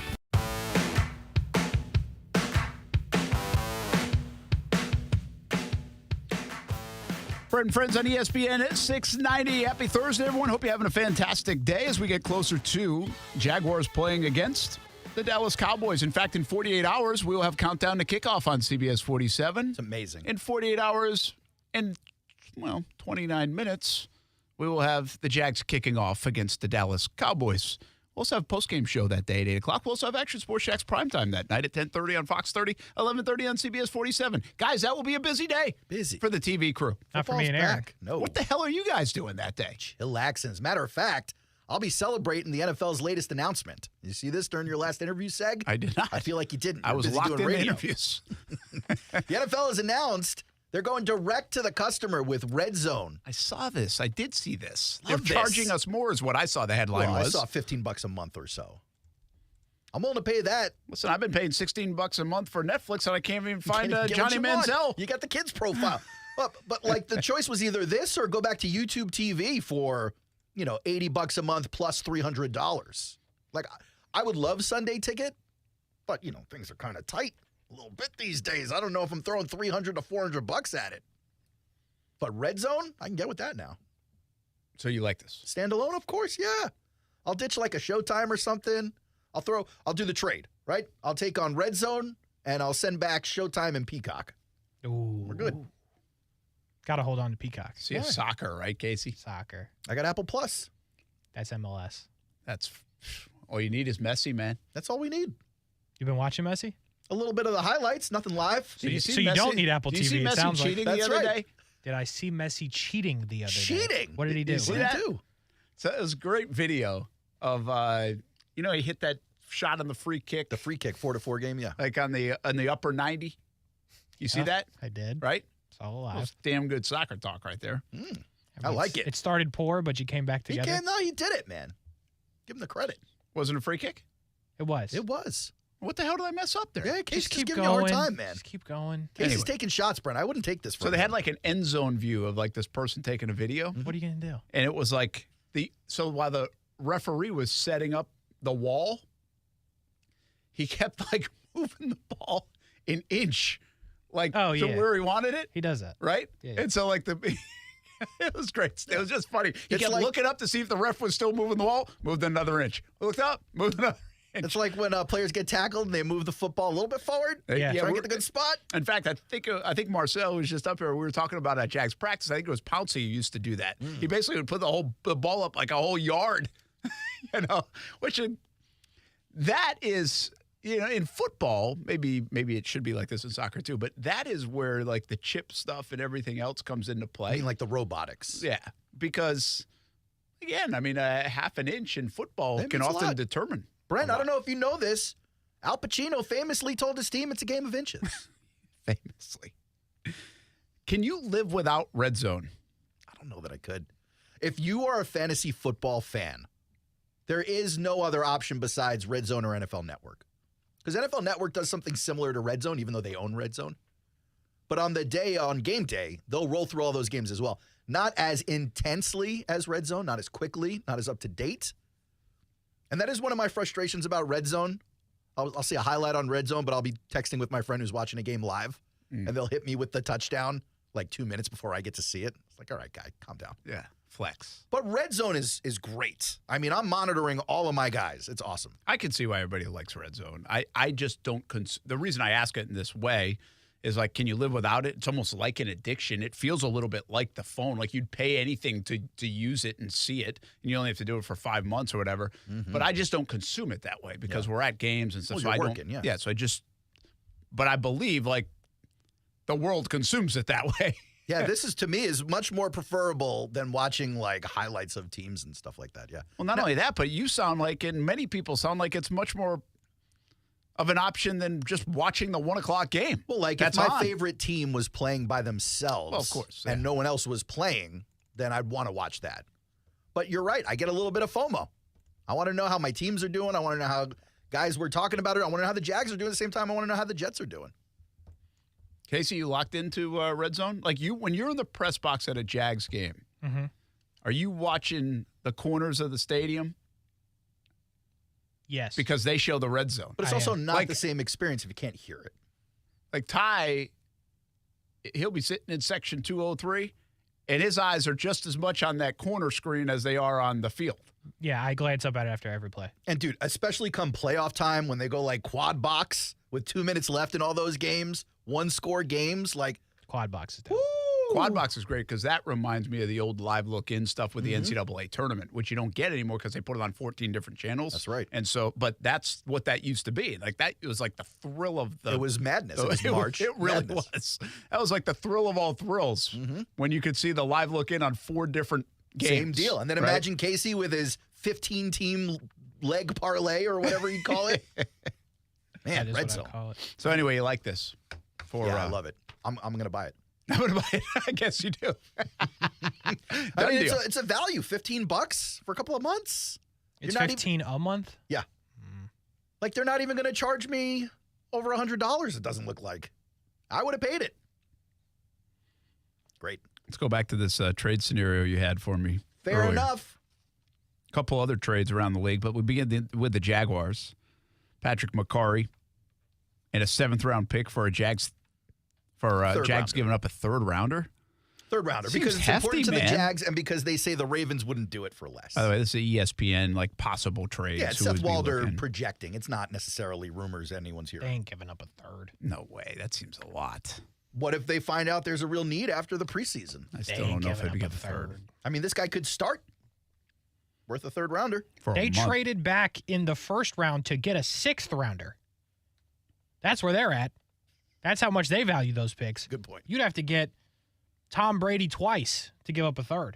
All right, these get a little juicier now. Titans trade for wide receiver Hunter Renfrow, and that is Titans getting a little more firepower on offense, maybe. And this is kind of what I was talking about, guys, when they picked up DeAndre Hopkins. Treylon Burks is looking like he's looking a little bit better. Tannehill's going to be healthy. They built up the line a little bit more. They didn't get rid of Derrick Henry, and we're sitting here talking about the Titans like they're dead in the water, and maybe, but maybe not. Well, what's interesting about the Titans is how it appears from the outside, looking in. Go back to March and April, it's like, okay, they're sending everybody away and they're rebuilding. And by July, they're in mid to late July, they're getting DeAndre Hopkins. They're like, all right, let's load up on whatever we can get because we need to make a run at this thing. It's like total pivot, I think, on what they really wanted to do. Agree. And meetings of the offseason, and let's try to do this, and from trading Derrick Henry to trading Tannehill. Tannehill was the linchpin. Of course, I don't even know why they thought they could trade Tannehill. I mean, with the dollars teams attached. That were hungry, but you're right. There was big dollars.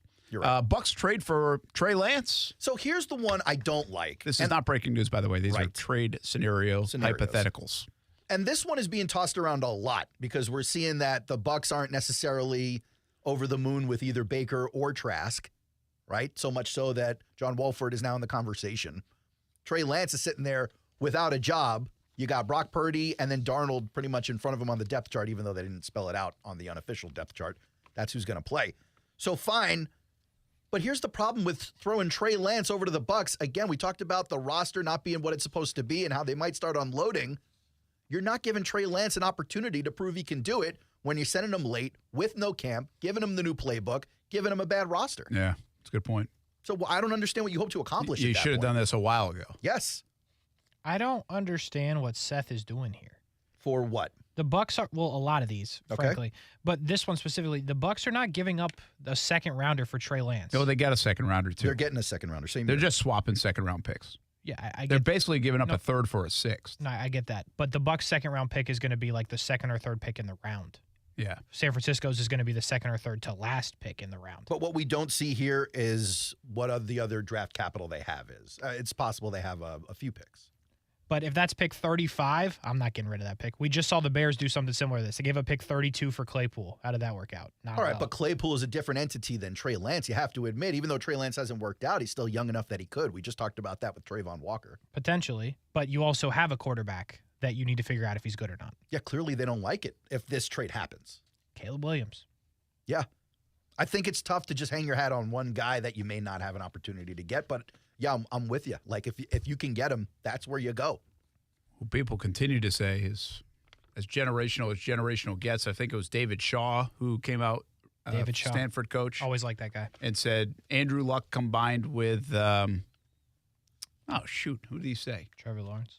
No, Jalen Hurts. Yes, he said Jalen Hurts. Because of the size. Yeah, I've always liked David Shaw. He's really smart. So that's how big of a prospect, generational potentially could be attached to Caleb Williams, which then we're throwing around generational like we're throwing around exclusivity and breaking news. And brilliant. Because that would be a couple times in 3 years. We are saying it every year now. The Chase Young one is the one that's fascinating because I still believe, and we've talked about this at length, that could be a chess piece the Jags could use, trade deadline, whatever happens. This is like, let's make the deal right now if you got to give up a third and a fifth rounder only. Yeah, it's a matter of what Washington wants to do here. Again, who knows? This is hypothetical trade stuff. But if that's the cost of Chase Young, give it to me. Yeah, I guess theoretically it's a one-year rental unless you get the agreement to work out the deal. And the deeper you go, you're probably not even giving up that much, right? If you wait till October, now you're only getting like 11 games out of it or whatever. Like a fifth-round pick for him or something like that. But Chase Young is an interesting piece to watch for the next couple of months. And some of that will depend on how Washington is doing, of course. And then your Jets. Maybe this is one that's got a Mike little Evans. smoke behind it. Mike Evans from the Bucs getting moved at some point is the thought. 32 years old, still got a little bit left, a lot of it left in the tank. If you watch any Mike Evans over the past year or two, they're saying that the Bucs would get a 24 fourth and 25 second round pick. I would do that all day. Poor Aaron Rodgers sitting there with Garrett Wilson and not much else at the wide receiver. What do you mean? Alan Lazard, $44 million. The Lazard King, Mecole Hardman, Corey Davis. Those are the three other options at wide receiver. You got C.J. Uzomah and Tyler Conklin at tight end. Like, these are not top-of-the-chart assets for Aaron Rodgers. And, oh, by the way, he just had a meltdown on the offensive line in this joint practice with the Panthers because they can't keep him upright, and we're not even at game day. So I think more tools are needed. I think the Jets think that. That's why they're kicking the tires on all those running backs. I don't know how that's going to work out, but I would love Mike Evans on the team. That's for sure. Are we surprised Dalvin Cook has taken this long? No. To get through camp type thing? Yeah. I will say one of those dominoes falls. Dalvin Cook, Kareem Hunt. You got a couple of more that Leonard Fournette. Like, one of those falls, and I think the rest go because there are 4 or 5 teams who are real desperate for a running back right now. Yeah, that could be the case. We'll see if that happens. Brent Friends on ESPN 690. Football at 5 around the corner. Overtime with Kurtz and Middleton still on deck. Jacksonville Jumbo Shrimp as well later tonight as they are home playing some ball on a homestand right here in Jacksonville. Brent and Friends is sponsored by Best Bet, now open in St. Augustine. The Coke Zero Sugar 400 Weekend at Daytona returns August 25th and 26th, and ESPN 690 wants to send you to the races. Visit the contest page at ESPN690.com and play our trivia. Answer correctly, and you could win Wawa 250 tickets plus a chance at the grand prize, the Coke Zero Sugar 400. Purchase tickets by calling 1-800-PIT-SHOP. We're dealing at Best Bet St. Augustine, the only card room and sports bar in St. Augustine, Florida. With nonstop action, poker games of all limits, exciting tournaments and table games, and a sports bar showing all the action, Best Bet St. Augustine has you covered. Don't miss our delicious dining options, serving breakfast, lunch, and dinner, and our always popular freshly made sushi. Best Bet St. Augustine is located at 800 Marketplace Drive off exit 311, where I-95 and State Road 207 meet. Learn more at bestbetjacks.com. Does your digital marketing work? Not sure? Would you like to be? Then reach out to CMG Local Solutions. At CMG Local Solutions, we help you find new customers with a suite of powerful digital marketing services, including search, targeted display, video, and analytics. In fact, we're a Google Premier partner, an honor given only to their top marketing partners. So if you want results you can actually measure, both on the web and on your bottom line, we can give them to you. Learn more about how we can help you at cmglocalsolutions.com. We all know how it goes. The knee pain just keeps getting worse. The back pain, the shoulder pain, the hip pain. Well, don't let them tell you steroids and surgery are your only option to fix the pain. Take my advice now and call QC Kinetics and get a free consultation for more information. 904-274-5522. Hey, everybody, it's Brent Martineau. QC Kinetics can make that pain go away with all natural, advanced regenerative medicine. They're helping people here in Jacksonville every day with these amazing natural treatments that restore and repair damaged joint tissue. It's like turning back the clock. Regenerative medicine uses concentrated healing agents from your own body to stimulate that damaged tissue in your joints so they can work like they're supposed to. And there's zero downtime. QC Kinetics is the nation's leader in this exciting medical breakthrough, and patients in Jacksonville are getting real lasting relief and are saying no to surgery and drugs. Call QC Kinetics now for a free consultation, 904-274-5522. They're in Mandarin and Ponte Vedra, 904-274-5522. Call QC Kinetics. Arlington Toyota Pre-Owned is fighting inflation and saving you even more. That pre-owned 2019 Toyota Corolla you want to buy, it's not $1,000 down. Now it's just $500 down and $288 a month. Or you choose a pre-owned 2020 Camry, RAV4, or Tacoma, now just $500 down and $388 a month. With over 400 used cars in stock, plus more than 100 vehicles under $18K, Arlington's fighting inflation and saving you big time. 10939 Atlantic Boulevard and online at arlingtontoyota.com. Visit arlingtontoyota.com/offers for full details. This message is sponsored by the Florida A&M University Medical Marijuana Education and Research Initiative, the Florida Association of Broadcasters, and this radio station. Mary on Demand is live. Start your marijuana education journey today. Learn at your own pace and check out the Medical Marijuana Education Series. You decide what you'd like to learn and when with Mary on Demand. Visit mary.famu.edu. That's mmeri.famu.edu. And remember, recreational marijuana is still illegal in Florida. Mary, educate, learn, talk. Lowe's knows how to save pros time and money. Right now, save 10% on select concrete mix when you buy 1 pallet or more. Plus, earn 3 times the bonus points per dollar on select Spider Power Tool accessories. Because Lowe's knows savings, Lowe's knows pros. Discount reflected in contractor pack pricing and must purchase 1 pallet or more of same item to be eligible. Bonus points calculated before taxes and fees after applicable discounts, if any. Valid through 9/1.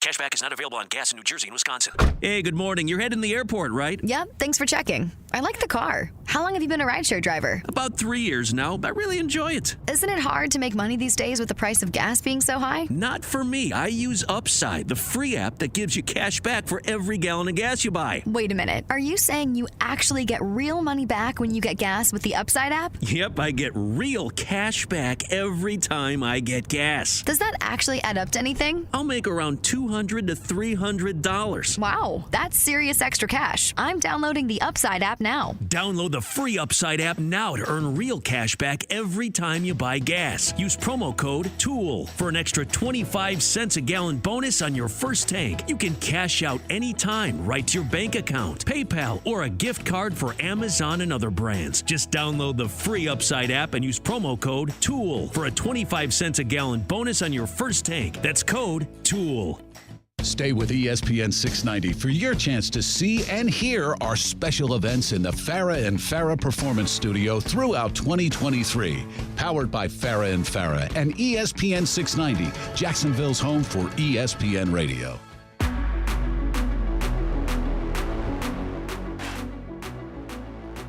Well, I'm back. When it comes to votes on polls, Man, I saw. 1,181 votes. Attaboy. So Get does after that it. make you the new master of the poll? Oh, pause. Is that a good thing? I mean, it was when it Do was I want to be Mercedes the at master of the dollhouse. poll? I don't know, Brent, do you? You want to be known as the master of the poll? I'll take it if you don't want it, bud. Hey, probably made people a good living. Pause. Put a few people through college, I bet. Pause. What? Just asking questions on Twitter. I've got a scratch-off ticket. How much did you win, Brent? I'm not done yet. Oh. I wanted You play wanna up the savor the drama flavor? a little bit internally. Play up the drama internally? Who did we say that we should ask about yesterday? Like in terms of beloved Oh, yeah. Jag? We Like were there was talking about another Miles one Jack. like, we did talk about Miles Jack. The answer was yes, positive vibes. That's right. But there was somebody else who were like, oh, we should ask. Gerard. Oh, Gerard. Was it Gerard? Yeah. It was I thought one it that was I thought somebody me and you else. agreed on, though, Gerard. I don't know that it was Gerard. Gosh, I can't think of it because I remember saying, I was like, oh, we should do one of these every day. Mike Peterson? No. No, I think we agreed on Peterson. Yeah, it'll come to my mind sooner or later. It was Matt Jones. It was Matt Jones. A lot of people laughing at me for that in the I've chat. told you that, right? The Matt Jones story? No. Speaking of the chat, in the text, 904-362-9901. Jump in on the text. And that keeps Aaron busy. Yeah, it does. He likes responding to you on the text. I do. Why Getting don't you out have there a share talking 'em? with the fans. You can share them. 904-362-9901. That's the phone number, too. Maybe Kasey will let you in. Maybe. It's 50-50. 50-50 proposition. If that's going to happen. I think you're being a little kind. 904-362-9901. What did I start to say before I did the text? Matt Jones. Oh, yeah. I never told you the Matt Jones story. No, I want to hear it. It's like I the first Matt time I ever covered the Jags when I got here. Okay. It was like an interview with Matt Jones after he was like, after some of the drug stuff had happened. Okay. Oh, jeez. And so, like, the first question I think this is right. I think the first question I ever asked a Jags player was Matt Jones in a little scrum right outside Everbank. Mm-hmm. And it was, do you have a drug problem? Time out. Because I do want to give you credit here for a second. I don't. It's his first question. Which is why it would be any other question. But this is like Brent shows up to work day one, and Brent, I don't know if you've seen any of these pictures of Brent when he first got here. Baby face. Yeah, he looks like a goofball. He looks like he's 15 years old. Mm-hmm. He walks up to big 6'8" Matt Jones or however tall he was. He was a big guy. He's big. He's like, hey, buddy, what's that booger sugar smell like? Brent, that's testicular fortitude. Yeah, I didn't really look at it like that. I was like, I thought that was a legitimate question at the time. I mean, Technically it is. What did he say? The stare. You the may look, think it's a problem. I don't think it's a problem. The look was... oh, I imagine the look it was. said it all. Let's just say that I remember the look. I can't remember exactly where we were. And it was like a small little scrum of people. That but is fantastic. That's What awesome. a great story that is. Did he block you on Twitter? I feel like that's a better reason than Jalen had. I don't think Twitter was a thing at the time. This was 2008, which means Matt Jones was still here in 2008. Yeah, it was the end. He wasn't there for long. Not It very was the well, only it was a year time I or two ever after. interviewed him. Yeah. Was it really? Yeah. So you still haven't spoken to him since you asked him if he had a drug problem? No. Why would he? I thought maybe there'd be a second interview at The some story point. is that Matt Jones did some like radio in Arkansas and stuff. Is that the case? I think Because I don't so. think he played in the NFL again, did he? I don't think so. He was a quarterback at Arkansas, or wherever he went to school. I thought it was Arkansas. And then they tried to convert him to a wide receiver when they drafted him. I guess they didn't believe in his quarterbacking ability. Everybody raved about his athleticism, and this was like, oh, watch and this. he showed flashes. He did. Same team as that was the Reggie Williams team. Reggie was a weird guy. And then weird guy. He was kind of like he wasn't a traditional football player attitude and conversationalist. Reggie Williams might be fine in today's day and age. Oh yeah, I think he fit right in actually. Well, just I'm testing versus non-testing. And then Ernest was it Wolford? Yeah, Ernest Wolford. Now is he still JSO? Did he go JSO? Yeah. Really? Wow. Yeah. That's impressive. Yeah. I love that. I love the Miles Jack wanting to become an electrician, Ernest Wolford going out there busting people. It's like, it's cool. It's like, could you imagine Case? Brent doing 110 in the speed lane on 295, and big Ernest Wolford pulls him over. That'd be good. That'd be cool. It'd be better if it was Matt Jones. Cool picture. Now we got to get Matt Jones on the show or something. Now that I know this information, we got to do this. Here's the deal. Like, this is like the only contact. Matt Jones had no idea who I am. I know. Like, absolutely no idea. He'd be shocked to find out now how big of a personality you are in the city. Yeah. There's no way he doesn't remember this. We can. He remembers. He doesn't remember. Oh, yes, he does. Jaguars. You don't think anybody else ever asked him that question with some of the issues he had? And by the way, not looking like you was his last year, so you sent him off. It was my fault. I think he got his way out. It was a good year. 65 catches, 761 yards. There's Bert. Sir, do you have a drug problem? Or Matt Jones. Comment. Please answer the question. I love me some Matt Jones, man. You guys treated him unfairly. Maybe somebody should ask Johnny Manziel that years ago. Might have answered Maybe the Cleveland Browns should have asked. Yeah, exactly. Okay, apparently he aced all his interviews. Maybe he gave them drugs. Football at 5 coming up next on ESPN 690.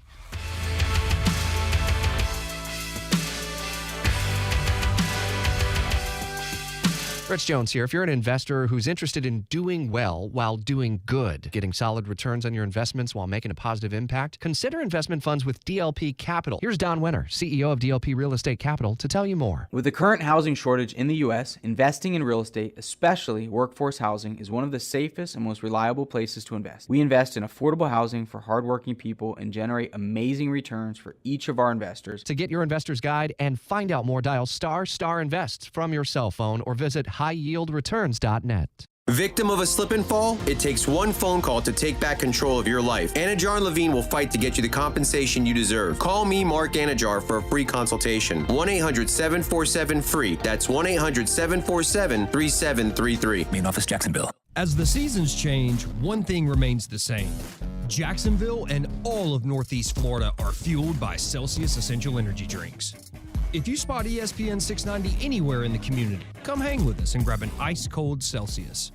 Skip the hassle of constant cleaning and costly repairs and sell your home stress-free with a guaranteed offer from Mark Spain Real Estate. Hi, this is Mark Spain, and our offers are the strongest in the industry, so you can sell your home stress-free, make the most money, and move when you're ready. Don't worry about the hassle of constant cleaning and making costly repairs. There are no showings, no open houses, and no stress. Find out what your guaranteed offer would be. There's no obligation. Go to markspain.com to get a guaranteed offer on your home today and start packing. Certain restrictions apply. What? They did not tell me they were going to do that. I need a new bank. Well, actually, One-to-One Financial doesn't do the usual bank surprises because we're not a bank. We're a credit union. And that means lower loan interest, things like free checking and member rewards, and of course, total investment back into our community. I'm sold. Find a better way to bank than big banks with One-to-One Financial, Jacksonville's hometown credit union. Visit 121fcu.org for more information on opening an account today. Federally insured by NCUA. So you're in the middle of a kitchen update, and you can't tell if that's a faucet stem or a flange. With the Home Depot app, doing doesn't miss a beat. It'll find what you need in a snap, and it'll show you how to find it in store with a tap. Or get it delivered free. For doing that doesn't stop, download the Home Depot app. It's made for doing. Ray Magliozzi here for eBay Motors. So you ordered a new air filter for your car. You try to install it, but it doesn't fit. So you take a little bit off the sides. What, still doesn't fit? Well, you could try to sit on it. Or get it right the first time with eBay Guaranteed Fit. When you see the check, you know that part's going to fit. Air filters, brakes, headlights, over 122 million parts. Get the right parts at the right prices. eBay Motors, let's ride. Eligible items only. Exclusions apply. More than 80 million Americans depend on AM radio for their news, weather, sports, and a community connection. It's the backbone of the emergency alert system. It's critical that we keep AM radio in cars because when cell and internet services are down, this free emergency service could be your only lifeline. Text AM to 52886 and tell Congress we need AM radio in cars. Message and data rates may apply. You may receive up to 4 messages a month, and you may text STOP to stop. This message furnished by the National Association of Broadcasters. Tired of casting a wide net with digital marketing and no luck? Well, you can reel in the exact customers you want with Exact Match from Cox Media Group Local Solutions Jacksonville. April Davis here. Exact Match helps you market across social media, search engines, display ads. With Exact Match, hook the exact people searching for precisely what you have to offer. Exact Match from cmglocalsolutions.com, cmglocalsolutions.com, or call us at 904-293-1989. WOKV Jacksonville. Listen live everywhere you go on ESPN690.com. ESPN 690, a Cox Media Group station.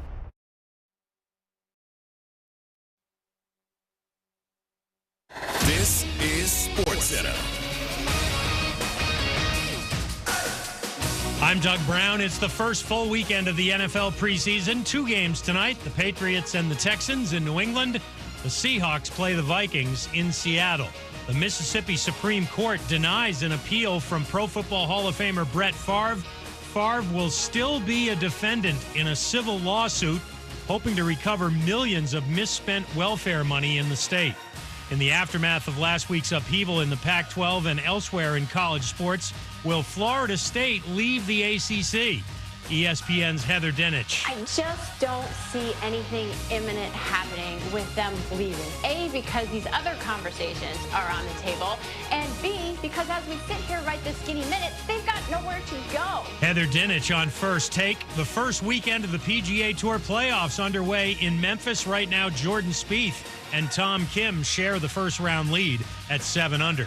Nick Kyrgios withdraws from the U.S. Open. No reason given.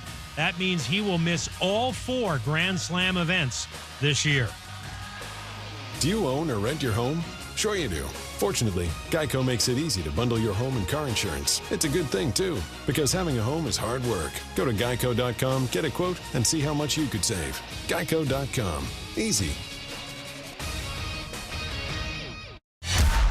Broadcasting live from the Anajar and Levine studios. Anajar and Levine Accident Attorneys. Call 1-800-747-FREE. That's 1-800-747-3733. ESPN 690 and Action Sports Shacks presents Brent and Friends. Today is one of the worst days that I've had in a long time. We're getting a little punchy around here, people. It's been a lot in a row. I would love to punch you guys. Ow! It really hit me. Brent and Friends with Brent Martineau, Aaron Schachter, and Kasey Kurtz. Jacksonville's home for ESPN Radio. ESPN 690.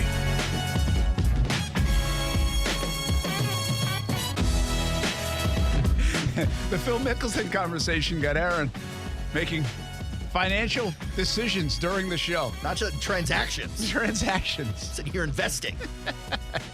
Hey, you're using commercial breaks wisely. Yeah, that's right. Very good. Football at 5. Brent Martineau, Aaron Schachter. 5 o'clock. Kasey Kurtz. Stuff goes by fast, doesn't it? Thank God it's Friday. Well, everybody else has a lot of fun on this. We do. It's Thursday. What?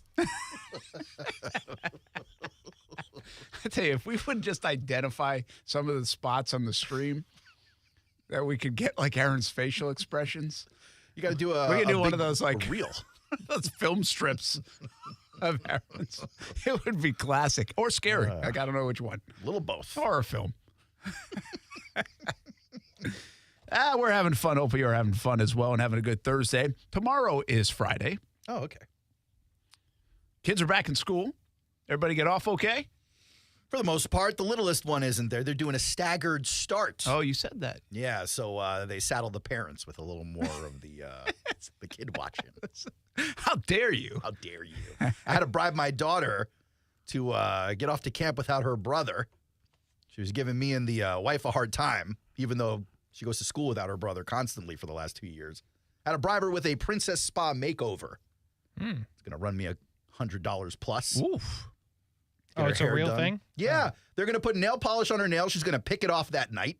They're going to do her hair. She's going to mess it up that day. They're going to put glitter on her face. She's going to wipe it right off. And then I'm going to pay $100 and say thanks. That was a great experience. She's going to have a heck of a day, man. Yeah, she's all into it.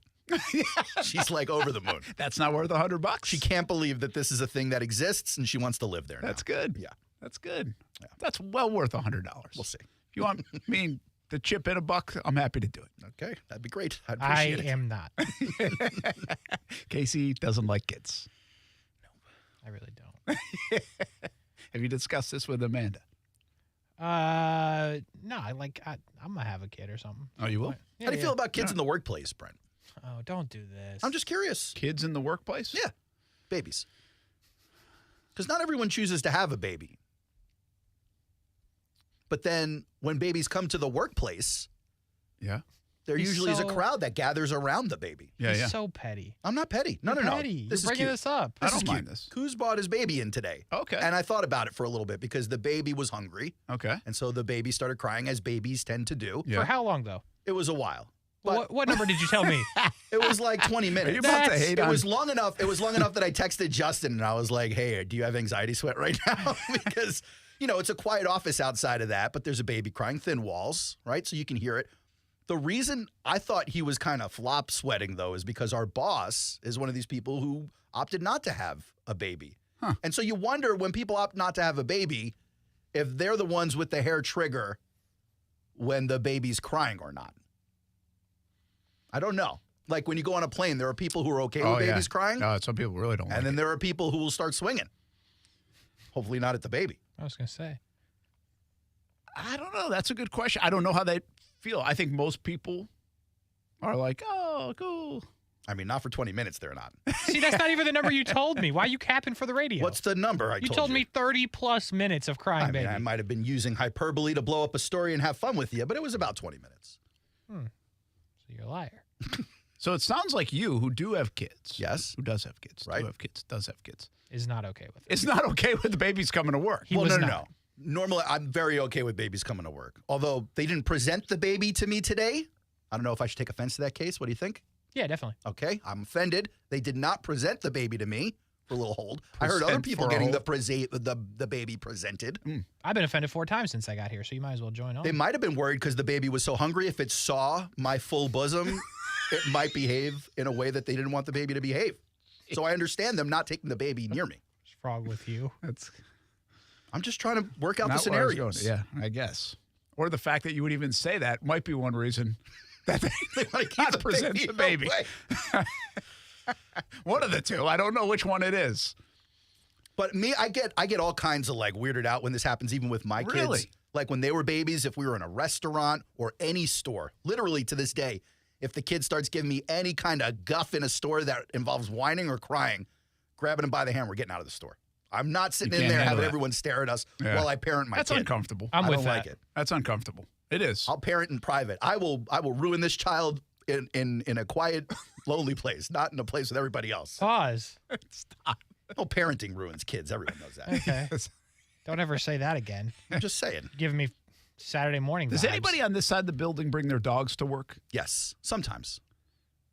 Bergman, our promotions folks, she brought in her dog. Her dog's a lot of fun, although it's a little bit nervous at first. Okay. You gotta make nice So to you're it. cool with the dog, but not the baby. I'm cool with the baby too. Oh. And also we bring cats in.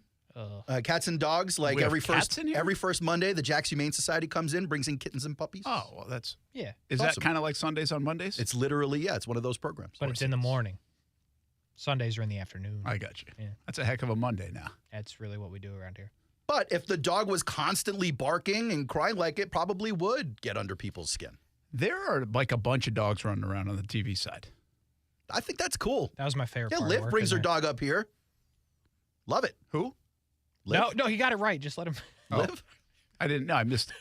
Oh yeah, Liv brings. Yeah, it. she Like, brings her husky or Aspen, Malamute, whatever that thing is. Aspen, I believe, has a card to get in the building. I earned it. Dog rocks. Love that dog. We should all be able to, like, as long as the dogs aren't coming in here biting people. I agree with we should this. all be able to bring our pets in. I'm with this. Of course you are. You should be. I was just asking. I've wanted to bring Blue multiple times. Why don't you? Because I don't like you guys enough to get the joy of being with my dog. Why? I'll bring treats. Like, is this a new belly thing? rubs? Is this a new wave? That's what we're trying to figure out. Like, I don't think I've like been in employees this in the business for a 50s long and time. 60s. I don't think people work in the 50s and steel 60s, mill. How about like 5 years ago? Yeah. I didn't see dogs in the building 5 years ago. Now I feel like I work at Animal Planet. You are the only person that has a problem with this. No, No. shock, you hate dogs. I'm not. I don't have a problem with it, number one, but I'm not the only one that brings this conversation up. Like, we are like, wow, there's a lot of dogs running around here lately. I haven't heard It's it not once. just Liv's dog. I haven't heard it once. I think people are Again, actually happy. That's because around I here. haven't seen it around here, but you're not on the TV side. Used to be. Loved it. TV side, there's dogs. Bachman's dog But was I'm- hanging around. Bachman's had his dog in. What kind of dog is Bachman's dog? Golden Retriever? Golden Retriever, I think. Does it need as much product in its hair as Bachman uses in his? Maybe. It's just flowing. I'm only serious. Don't worry about it. So anyway, I'm just curious if that's just our place or other businesses and other workplaces. I think other businesses are doing it like that. Because like some businesses have nurseries for their kids. That would be amazing. Like it's I'm past the prime for that. Yeah. But it's expensive. Oh, heck yeah. I mean, like the nursery is a great idea. Oh, yeah. Because You'll it save an is employee expensive. like $15,000 or something. Absolutely. Like that, Justin was telling me how much he's about to pay per week for the daycare. It's rough. I said, that's 1 week? You'd take a $5,000 pay cut if they would put a nursery in your building. I mean, you'd make $10,000 off of it. Yeah. Yeah. Okay. But also, like, the price does go down as they get older, Case. You could have, like, a Little League World Series situation where you bring them a newborn. You're like, no, that's a 4-year-old. You get the cheaper rate. Yeah, birth certificate? Oh, we lost that. Don't worry about it. Social Security number? It's 6. Like, what is he Take the talking baby. about? You know where he was going to? I thought he was going to bring up your guy, Jace. Jace Kent. Oh, the 17-year-old, yeah. The lefty, bro. Oh, man. We started the day talking about Jags' offensive line, what to watch for a little bit. With the Dallas Cowboys game coming up in just a couple of days now, there's plenty to watch, right? Obviously, you want to see Calvin Ridley and Trevor Lawrence. That would bring a smile to everybody's face if you see a connection there. The offensive line, Anton Harrison, Kasey said, and many have said. Also, I think Blake Hance, we'll get into that in just a little bit. We'll hear from him. And on the defensive side, it's the young guys like Trayvon Walker and it's Devin Lloyd. This is for the first little bit of the game. Like, have those guys, did they show you something? Can you buy into something? Can you get a little momentum for it? Does it mean a lot? Probably not. It doesn't translate, but it might help shape how we feel, fortify what we already feel, all those things about 10 snaps. Listen, if it's only 10 snaps, fine, but if Trev connects with Ridley for a touchdown, it'll be worth it. It's the MVP odds go up. Way up. Way up. Absolutely. Coach of the year, MVP, comeback player of the year, all of it. All of it. So that's the fun part of this, fun part of sport, and I think we'll get some of those reactions coming off the game on Saturday. By the way, I don't know if I haven't seen what Dallas is going to do yet. Probably learn more. Well, we might not even learn more until game time or right around it, but that's a good team. Yeah. Like ones versus ones, that's a good, like, quality team as Dallas we saw is them expected last to year. contend for top spots in the NFC. And There's a lot of stars. Like, the beauty of what I want to see, really, if you think about it, we've been talking about Tyson Campbell, who has come back to practice, which is a good thing to see. Tyson Campbell against Calvin Ridley. Get Trevon Diggs against Calvin Ridley on Saturday. That's appetizing. Yeah. Like Kasey said, I don't know if he wants to see it, but you might get it. Micah Parsons against Anton Harrison. Well, hello. Welcome to the NFL, man. Welcome to the NFL, big guy. Yeah. That's a test. So that's good stuff. Good stuff for this defense to go against an offense if they do play them. That's pretty dynamic. Yeah. So, again, even if it's just for a few plays, you get a chance to see some of that. And then we get more of a chance to see it next week in Detroit for a couple of days leading into that game where we think the offenses, the first teamers will play a bunch more up there against a good Lions team, too. And I expect both teams will play a lot of their guys. Yeah. Like when we're having this discussion next week, you're going to see a quality quarter of action, I would think. Yeah. With ones versus ones for the most part if everybody's healthy going into that game. I think Blake Hance is an interesting situation to watch. He's the left guard right now, and the starting one going into this game because the way the depth chart sits with Tyler Shatley and his situation, he's been moved all the way down the depth chart as they monitor that and probably won't even play in the rest of the preseason, I would suspect. Ben Barch is on the PUP list, so he's not playing right now. So the third left guard, we think by the time October rolls around, the starting left guard might be Walker Little. So Hance is technically maybe the third on the depth chart right now, but really as the season prolongs, he's probably the fourth left guard on this team. Is he good enough to get the Jags through the first month of the season, if need be, pending the Tyler Shatley situation? Or will the Jags have to make some kind of transaction, some kind of roster move to feel good about what they have in front of Trevor Lawrence? That's an interesting spot to watch for me. On Saturday, we had a chance to catch up with Blake Hance, the left guard of the Jacksonville Jaguars. You're not the first guy that's expressed an appreciation for this offensive line room. What makes that? Like, why aren't all rooms like that, I guess? Yeah, I just think everybody in the room, it starts with Phil creating an environment where everybody feels comfortable, and great veteran leaders, Shatley, Brandon Sheriff, we got Josh Wells in now, all old guys who, Cam's been around a long time, guys who just bring out the best in everybody. And I think everybody just plays confidently and loose because, everybody trusts everybody else in the room and knows that everybody's in it together. As a guy who's bounced around a little bit, I mean, we're asking year two, but it must feel good to kind of at least have some familiarity from the end of last year to right now. Yeah, it's been a wild ride. But yeah, this is a great group. It's a great spot to be, Obviously, exciting things happening, new facility. Everybody's excited about the team. It's a good spot to be right now for sure. What's more important for an offensive lineman, to be in an offense like a second year and know the system, or to be around the same guys?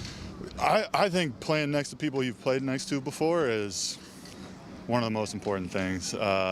Because really you bounce around teams. There's some slight differences in technique, but at the end of the day, people are mostly running the same plays. There's only so much you can do. But having comfort in the guy next to you, that you know what he's going to do on any given play, and he knows where you're going to be on that play, just adds a lot of comfort and lets you play faster and more confidently. Right now, you're that guy that has to kind of earn that from Luke probably, and also Walker at the moment, right? I mean, is that kind of the onus on you to earn their trust and respect? Yeah, I definitely that's definitely what I'm trying to do. I do feel like I've gotten a ton of reps with those guys throughout, into last year. I was bouncing in and out in practice a lot of different spots. In the spring, I was, playing all over the place. I feel comfortable with those guys, and yeah, like you said, it's just getting them to where they feel comfortable with me as well. I believe there's some hard moments in the journey, but all you want is an opportunity, right? An opportunity to make the squad, an opportunity to play. And right now, I mean, your name's first on this depth chart going into this first preseason game. That's got to be pretty cool. Yeah, like you said, it's just making the most of every opportunity. I've learned many times throughout my career, that you never know when the next day is your last in a spot. So anytime you're on the field, you got to make the most of that opportunity, whether that's, with the first group or the third group. So yeah, just go out and play fast. You've played a bunch of different positions. How hard is that to I know everybody wants to be versatile, but I mean, it's hard to be good at multiple spots, isn't it? Yeah. One thing about it is just you don't get as many reps at each spot because you're bouncing around. But, like I said before, I feel comfortable and confident at all 5 spots to going in a pinch. A few years ago in Cleveland, I went in after not practicing tackle at all in the second round of the playoffs at left tackle, So I've kind of been there, done that without a lot of preparation, and I feel confident in myself to play all 5 spots. Two more for you. Jacksonville, Illinois, Jacksonville, Florida. A little different? Yeah, it's a little different. It's actually pretty crazy. About half my mom's family lives in Jacksonville, Florida. The other half lives in Jacksonville, Illinois. So, yeah, it's kind of bizarre. But yeah, quite a coincidence. Have they always lived here? My whole life, but most of my life, I should say. So you have a lot of people coming out? Yeah. When I was here in 2019, I even lived with my uncle for a couple months. So, yeah. That's good stuff. Last one. How much pause when Tyler goes through what he just went through. You talk about how close the room is, and you see that. And, I mean, it was a rough game. Everybody's living a dream, but does it give you pause? I mean, everybody was he's such a loved guy, not just in our room, but in the whole building. And, you know, that was such a unique situation where none of us had really experienced that kind of thing before. So we all had way more questions than, you know, anything right off the bat. And like I said, there's so much love for him, and you just hoping for the best for him. And, you know, seeing him in good spirits and out here flying around still and getting some safe work in is definitely motivating and uplifting for everybody else to see him go through that. Yeah. That is Blake Hance, and good catching up with him. He's got a golden opportunity here in the next couple of weeks to really show himself. He's been around the league a bit. He was with Jags in 2019 for the entire season on the practice squad, so he's really a veteran. And Jags like him, what he's been doing, and here we go with a chance to show it a little bit more on Saturday against Dallas, and probably the remainder of this preseason some, and maybe even be. Like, it is not out of the question that Blake Hance is the starting left guard for the Jacksonville Jaguars. Yeah, all he's got to do is own the position. He's going to get his opportunity. Well, and a lot of that will depend on the Shatley situation. But, yeah, certainly could be the play. Pretty wild that he lived with his uncle when he was here with the Jags in 2019. I mean, that's kind of crazy. You don't think of, like, professional athletes living that kind of life, but I think a lot more do than we know, and even some who don't have to. Well, I think it also goes back to when you're trying to make it to the league, or when you're just getting into the league, or when you're a lower level guy, if you will, in the league. Look, the money's still pretty good, but none of it's guaranteed in the NFL, so it's very temporary, and it's really not as great as, like, just because Aaron Rodgers can give back $35 million, not everybody's doing that. Not everybody can do that. The high-level guys make a ton of money. The other guys, not so much. And I think it's sometimes you have to remind yourself of that, right? I mean, at that time, he's probably living out of a suitcase, bouncing around teams, and has a chance to stay at a place and not pay. That's a big deal. Sure. You get to bank all that money that's hitting your bank account. Yeah. But there are also a lot of guys. Keep in mind, though, he went on the practice squad all that year in 2019, so he never got a game check. The difference between the game check and the practice squad is enormous. Sure. So he really didn't bank a lot of money. That's another reason why September, if he gets a chance to get some game checks, would be nice. He would love it, I'm sure, yeah. Blake Hance. Get to know him. That's the story with him. And the Jags have some interesting stories developing through this camp as they get ready to go play the Dallas Cowboys. What else has happened around the NFL? Take you to X-Land. I got new information on X. Oh, you do? Yes. Very I good. found out Elon Musk wants us to refer to these as Zeets. I'm going to read you a Zeet. Is that real? Or yes, or re-Zeet something. You know, you sure about that? You're not playing tricks on us? I'm not on purpose. Because, like, it says repost now instead of retweet. I did not know that. Yeah. I was reading this from Elon, but it wasn't recent. It was a couple of weeks ago. You might be messing around again. I'm going to look it back up. I think he's messing around. Football at 5. Overtime with Kurtz and Middleton on deck. You can hear the Jacksonville Jumbo Shrimp tonight on ESPN 690 as well.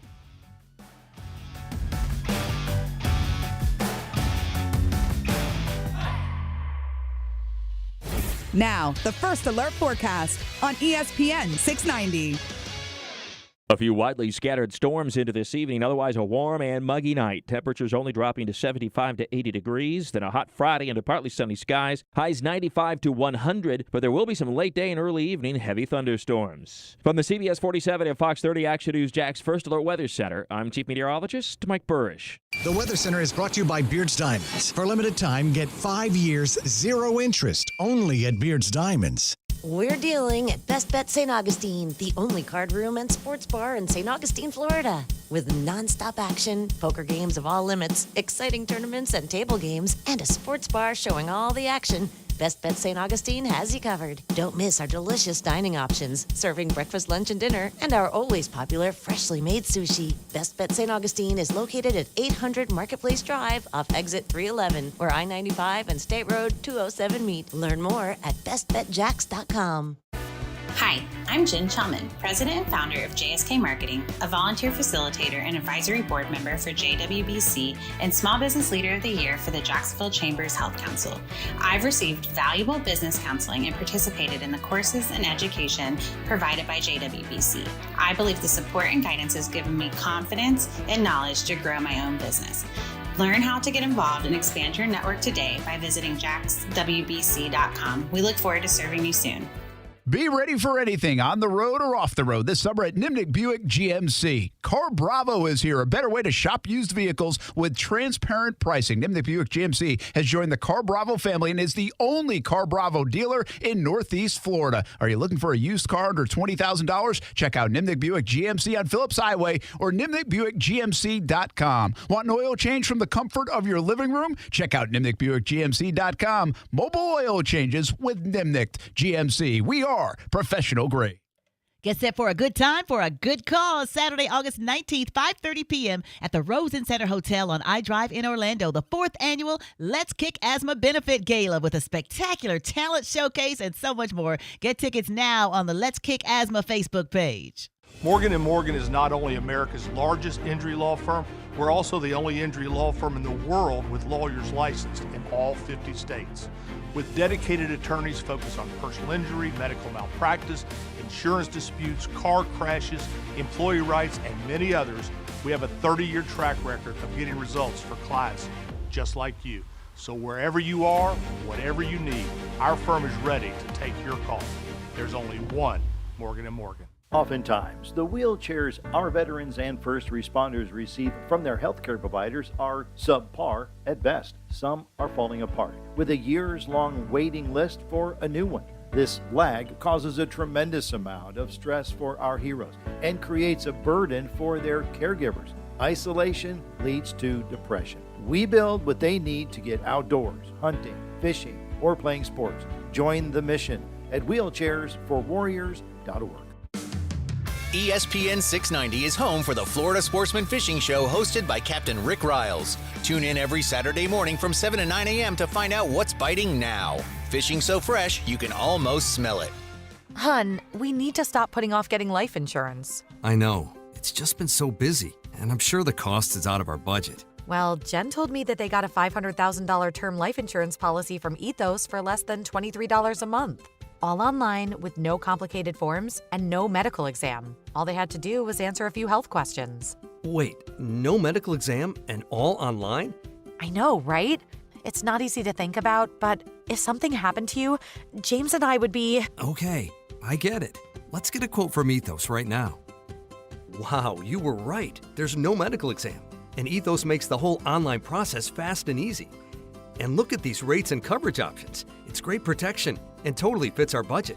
Ethos. They've removed all the barriers from getting coverage. Go to checkethos.com to get your free online quote. That's checkethos.com.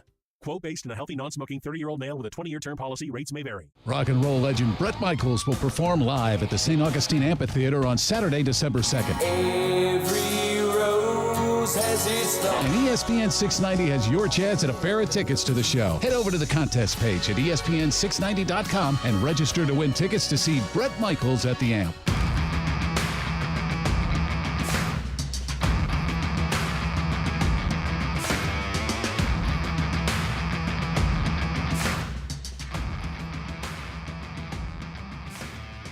You were lying about the Zeets.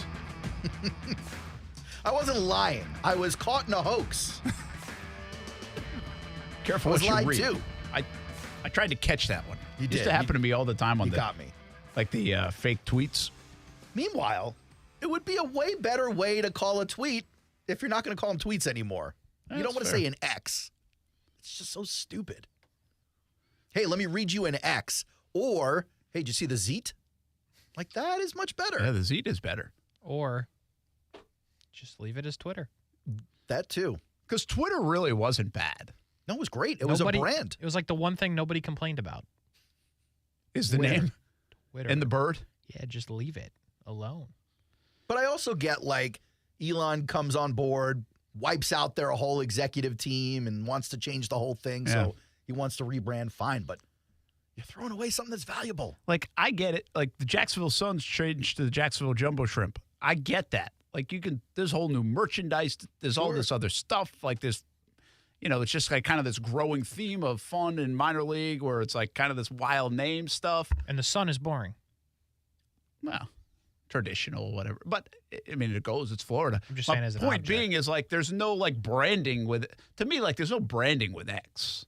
None. The Twitter and the Bird had better branding. No, totally. Actually downgraded the branding. Yes. Like Facebook, you could upgrade probably. I don't think Meta is probably the way to upgrade it, but you could. Because it's just not great.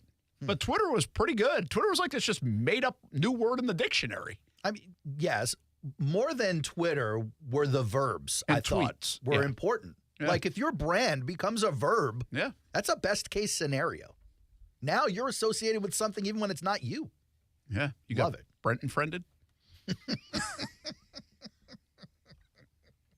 stupid. Yeah. Kasey, what's the matter? You're not a Brenton friend? I don't want to be. I'll send you a Brenton friend request. Here you go. What do you got for these damn X's? Well, no, I got Zeets, not X's. Okay. For the Zeets. Apparently, there's trouble in Kansas City, fellas. Oh.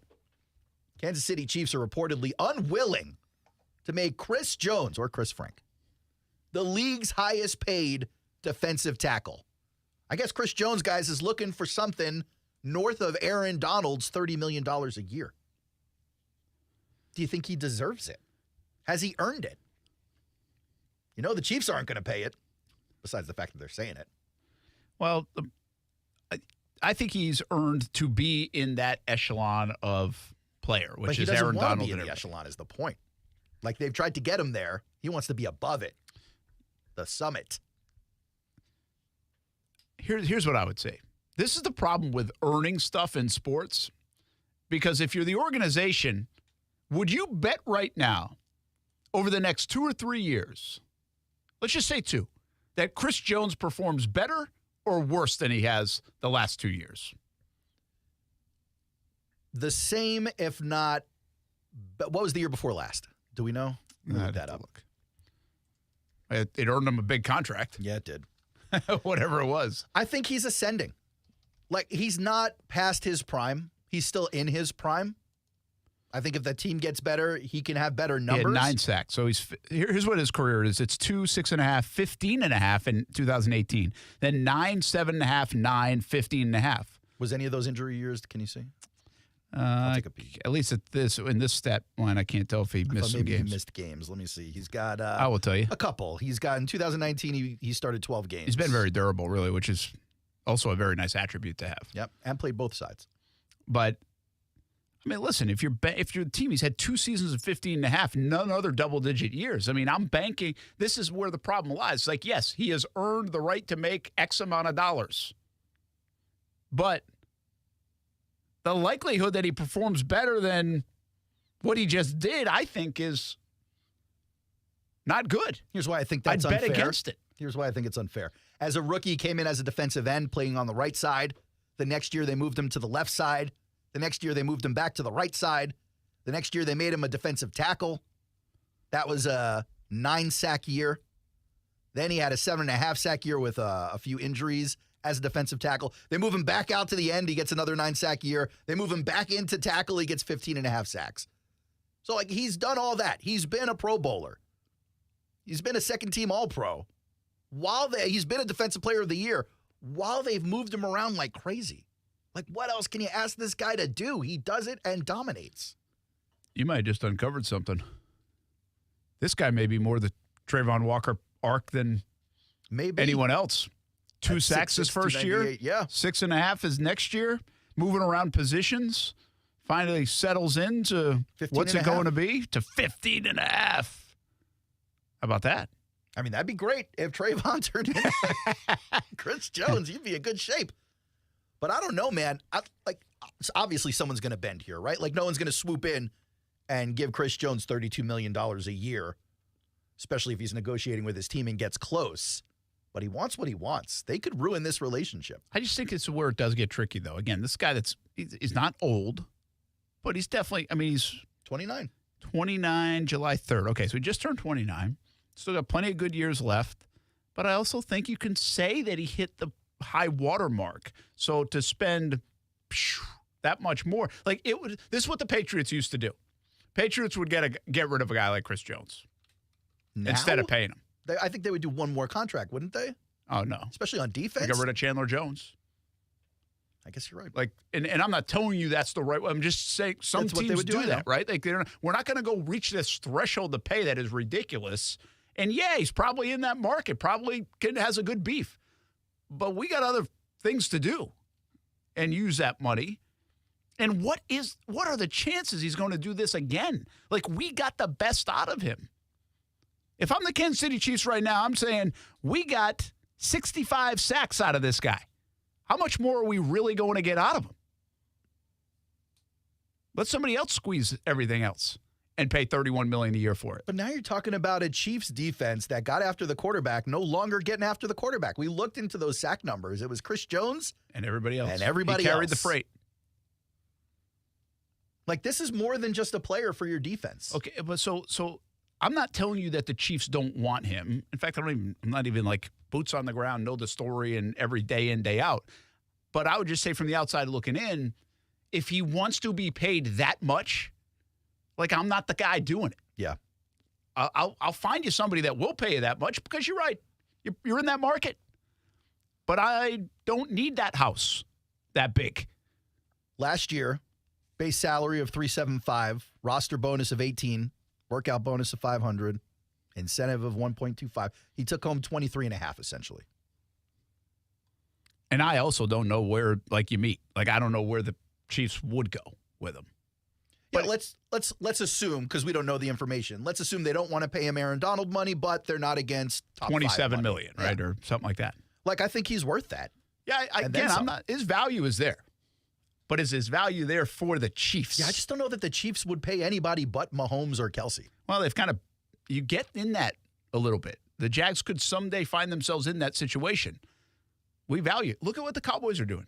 You tell me Zach Martin isn't worth getting more than he's getting paid right now? He's probably got a great beef. Yeah. But the Cowboys have to pick and choose. We got Dak, we've got Pollard, we've got CeeDee Lamb, we got Diggs. We got guys we got to pay. We got Micah Parsons coming up. Those are real deal things, and they're not 32. Yeah. And if I'm looking at it, the Cowboys be well, we probably got your best years. Why go pay top dollar for years that aren't going to equate? I think it's a reasonable business play. Yeah, I don't Not saying it's always the right way to do business, but I think it's a reasonable business play. Next one's from NFL Rookie. The next Zeet is from NFL Rookie Watch. You actually mentioned this a little bit earlier. Here's a quote. Caleb Williams reportedly thought to be the best quarterback prospect since Andrew Luck, according to David Shaw, former Stanford head coach. Shaw said Williams has Andrew Luck's accuracy and the build of Jalen Hurts. Many scouts already believe Williams is Patrick Mahomes without a waiting period. You don't got to sit this guy. Williams has his sights set on bringing USC its first national championship since 2004. The Trojans quarterback already becoming one of the greatest prospects ever evaluated. The question is, will it translate to the NFL? And when it does, who will it translate for? What franchise will Caleb Williams be putting on his shoulders, Case, and turning into a winner? Arizona. They've got the capital. They've got the bad roster, but are they worse than L.A.? Don't matter. They're going to have, if they don't have picks 1, they're going to have picks 2 and 3 because they've got Houston's pick. Are they worse than the Colts without Jonathan Taylor? Yeah, they are. You saw Cole McCoy throwing it to the back of the DB? They're awful. No, I think they are. They might lose Here's my question USC. about Williams. Don't do it. Is he as good as everyone thinks? Mm-hmm. And end of Zeet. I believe now we've had many discussions. The floor of these guys is when you're really a high prospect to me has kind of raised up where you're I think he's going to be good. Like we said about Trevor. Trevor's going to be good. The question is he going to be as good as everybody thinks he's going to be, right? Well, now the arrow's starting to point that way, but the early returns weren't that way. These are lofty, lofty expectations. Caleb Williams might be that guy. Like, he really might be that guy. There's such good quarterback play. Physically, he is. He looks the part. He makes every throw it appears. But you still got to ask yourself, like, is he as good as everybody's saying he is? Like, is he really going to play? And what's going to dictate this in the answer is not necessarily Caleb Williams, the talent. It's going to be the question you just asked Kasey, and however it gets answered, where's he going to end up? And who's with him? Right? Who's with him? Who's coaching him? And again, this is something that people were critical of. Trevor Lawrence is great, but the Jags are going to ruin him. Totally. I'll tell you this, man. If they put Caleb Williams on the Sam Darnold Jets team, you'd find Caleb Williams being a bust. And so it's not automatic, is my point. I mean, Trevor was automatic, it felt like, to be good, and we're seeing it now. It's like, yeah, this is what it was supposed to be. But then they paired him up with Urban Meyer. So you better be careful of what situation you put him in. If he finds the right situation, absolutely. The Andrew Luck stuff, guess what? Andrew Luck found a pretty good situation. They were bad for a year, and then they were okay. Like, their roster was not as bad like Kansas City. This was more, Andy Reid came to Kansas City when they were like 2-14, brings in Alex Smith. Beautiful situation. After all the bad situations of Alex Smith, beautiful situation. Comes into a team that had 6 Pro Bowlers. Like, that's pretty good. That's great. Patrick Mahomes, great situation. I can sit behind an MVP candidate, then I can bide my time, then I can go play for Andy Reid. Great situation. So I don't know if we know he's that good. Like, I think it looks like it's trending that way. But just keep in mind, the situation will dictate if he's able to live up to that good, even if he really is that good. Yeah. That's tough. It's tough to have to live up to it. You can't do it alone. And you got to be given the situation. And Doug rescued the situation around here, quite frankly. Kasey, you not worried that there's so much hype around Caleb Williams? No worry. I don't know how you can say that with any conviction. Like, I don't even know how you could say that about Trevor coming out or even Andrew Luck coming out. Like, it's such a boom or bust, hit or miss position that I just don't know what tells us that, yes, it's automatic. He's going to be great. But also, the sport itself is boom or bust. Like, you hear positive reports about guys all the time, and there are multiple factors why it wouldn't work out, even though it's supposed to work out. Whenever I get so much hype around a rookie or a new player to a league, I always think about 2 guys from the NBA. I think about LeBron James and Felipe Lopez, because these were 2 players who were hyped to, like, ridiculous heights. First, Felipe Lopez, coming out of high school. Wasn't he all over Sports Illustrated? He was stuff, all over Sports Illustrated. The next Michael Jordan, they called him, in high school. Then he goes to, I believe he went to a year of St. John's, a one and done, if he didn't go straight in. He definitely went St. John's. But it was a bust. Nothing. And then LeBron James, straight out of high school and to the moon. LeBron James. Kobe Bryant to the moon. So it's, I don't know. I see all the hype around Caleb Williams, and I'm like, on top of the fact that it's extremely hard to play that position well. Yeah. On top of the fact that, you don't even know what roster this kid's going to have or coaches. He could have a offensive coordinator who screws him up. On top of all that, now you've got everyone else's expectations. Now, when you go 12 of 20 for 175 yards, you stink because you're Caleb Williams and not Zach Wilson. Well, listen, Trevor had this problem a bit coming into the league too, and this is why it's hard to live up to it. And Caleb Williams will find out, and others have found out, and Kyler Murray's finding out, whatever. It's because the talent gap is not as different. When you're so good in high school, well, you're better than everybody by like a landslide. When you're Clemson, when you're USC, who's now back on the rise, you're better than most. Like, a lot of people, and the gap is big. The gap is really wide. I don't care how good you are in the NFL, the gap isn't wide. Tom Brady's the greatest of all time, and it wasn't easy.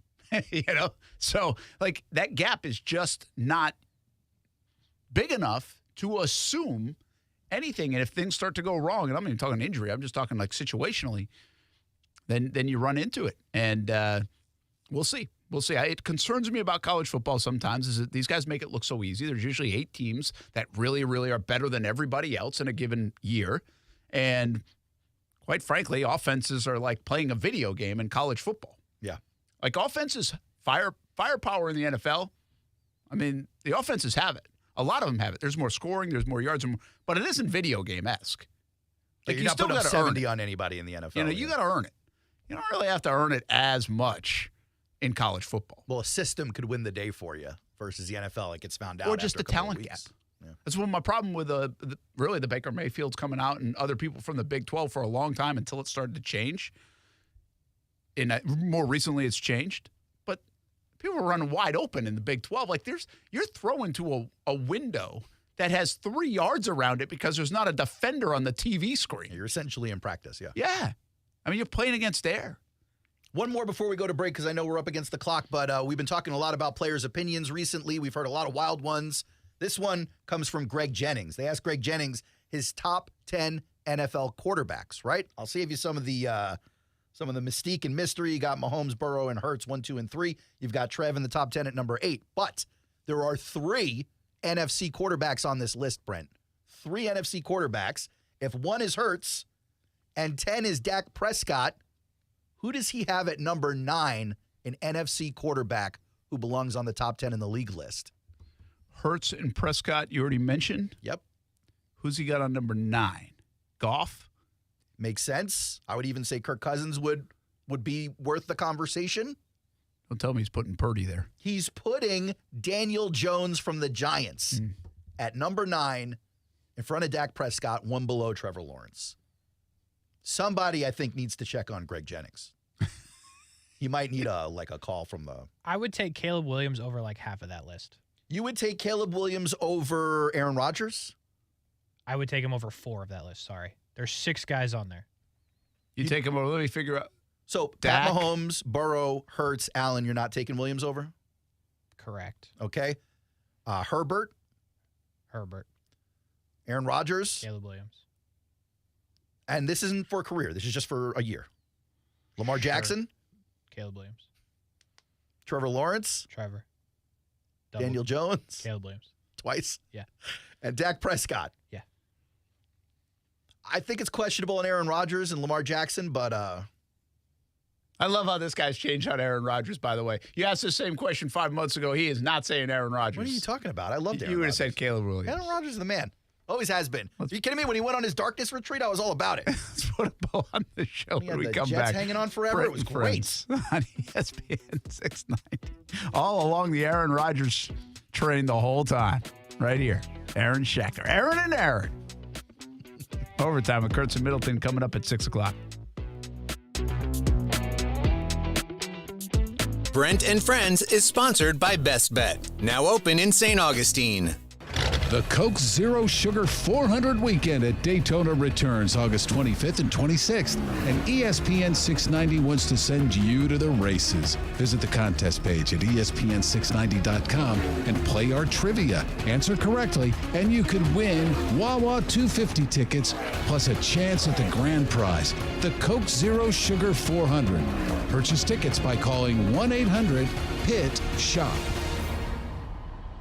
Hi, I'm Mike Lester, the founder of Talon Wealth and the host of the Guarding Your Nest Egg radio show. Like you, I love this country, and I'm very thankful for those that protect us along with our freedoms. That's why for active military and active first responders, if you decide to work with us, Talon Wealth isn't going to charge you any advisory fees. We're happy to explain all the details, but most importantly, we want to thank you for your service. Talon Private Wealth, LLC. Investing in stock markets involves the risk of loss, and there is no guarantee that all or any capital invested will be repaid. Past performance is not a guarantee of future results. Florida license D056341. California license 0N00828.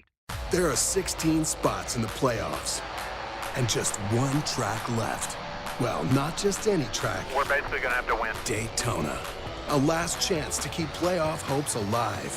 1 point to the good. And for fans to experience an event unlike any other. NASCAR weekend at Daytona International Speedway, August 25th and 26th. Get your tickets now at DaytonaInternationalSpeedway.com. More than qualified to handle your roof. Call J&M, then we'll show you the proof. Check with our customers and they all say only one way to go, the J&M way. We take pride in doing quality work at a fair price. And you can finance your new roof for as low as $139 per month. J&M Roofing, under the umbrella. Call 904-337-0509. License number CCC 1331951. It's not just a sale. It's the National Sales Event, and it's going on now at Arlington Toyota. Arlington's got over 400 new Toyotas available. Camrys, Corollas, Tundras. I think you should take a test drive today. Plus, with every new Toyota purchase at Arlington, you get Arlington's lifetime warranty and 30-day exchange program. That's 30 days to love your new purchase or exchange it. The National Sales Event is here, and you don't want to miss it. Shop today, 10939 Atlantic Boulevard, and online anytime at arlingtontoyota.com. Do you feel a calling to help others? You can change a local child's life by becoming a foster parent through Daniel. You'll receive training, 24/7 support, and compensation to cover the cost for the child's needs and your time. To qualify, you must be over 21, pass a background check, receive training, and have a caring heart. Foster parent classes are starting soon, so please call Daniel at 296-1055. That's 296-1055, or visit danielkids.org. I'm John Morgan of Morgan & Morgan. For over 35 years, my mission has been to deliver more for our clients. Today, Morgan & Morgan has more offices, more staff, and more lawyers than any other injury firm in the world. Visit forthepeople.com for an office near you. You've been diagnosed with type 2 diabetes. You have to carefully monitor your health for the rest of your life. And you have an increased risk of developing cardiovascular disease. Cut. Take 2. Action. You've been diagnosed with a new purpose: to fight for the amazing life you made for yourself. To look that risk of heart disease square in the face and say, no, not me. You've been given a new opportunity to live. Get started at NoDiabetesByHeart.org. As parents, we all want to ensure that our children are safe, secure, and healthy starting day one. Please make sure your newborn is sleeping safely. Visit wolfsonchildrens.com/safe sleep for infant safety tips. That's wolfsonchildrens.com/safe sleep. You can host the best backyard barbecue when you find a professional on Angie to make your backyard the best around. Connect with skilled professionals to get all your home projects done well. Inside to outside, repairs to renovations. Get started on the Angie app or visit Angie.com today. You can do this when you Angie that. Nothing slows my little girl down, except a stuffy nose. Mommy. That's why I use Sinex Children's Saline from Vicks. Sinex instantly clears mucus in everyday stuffy little noses with a gentle, ultra-fine mist designed for kids. Just Sinex? Breathe. Her stuffy nose is gone for now. And so is she. Sinex Children's Saline. Sinex, breathe. Use as directed, keep out of reach of children. The Jacksonville Police Athletic League enriches the lives of children by creating positive relationships between law enforcement and the youth of our community through educational, athletic, and leadership programs. This is Mary Bishop, the Executive Director of PAL. We'd like to invite you to get involved. With your support, we can continue to deliver our core program services: after-school education, summer camp, sports, mentoring, and teen leadership. To get involved, go to jaxpal.com. That's jaxpal.com. You can make a difference in the lives of a child. PAL today, leader for life. Hey, everybody, it's Brent Martineau from Action Sports Jacks. There's a good chance you have a smart speaker, so use it with ESPN 690. Stay up to date on the Jags and all things sports by telling Alexa or Google to play ESPN 690. It's as easy as that. Make sure you listen weekdays, 3 until 6 p.m. on ESPN 690.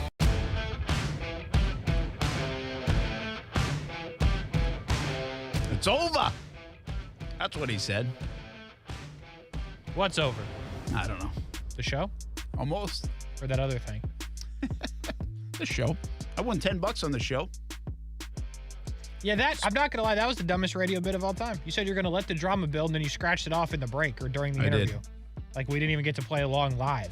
He was excited when he found the $10 too. Yeah. Good for you, man. So appreciate it. What are you going to invest St. John's Sports Club down there in St. Augustine. I spoke with them today. They gave me the $1 scratch off. It's pretty cool. And I won 10. They knew it was rigged. How would you know if it was a winner? I don't know. I'm just asking if you think they knew. You should invest that into Ripple. No, I think actually the guy told me, he said, I won with the other one, so I doubt this one wins. Oh. Well, there's nothing like confidence. And I got $10 out of it. Not It's bad. good stocking stuffer around Christmas, too. Scratch Those offs. are? Yeah, absolutely. Real cheap. Throw a couple in a stocking. Everyone loves it. You going to get a Polar Pop or something, Brent? No, I'm not drinking that right now. Maybe a coffee. Excuse me.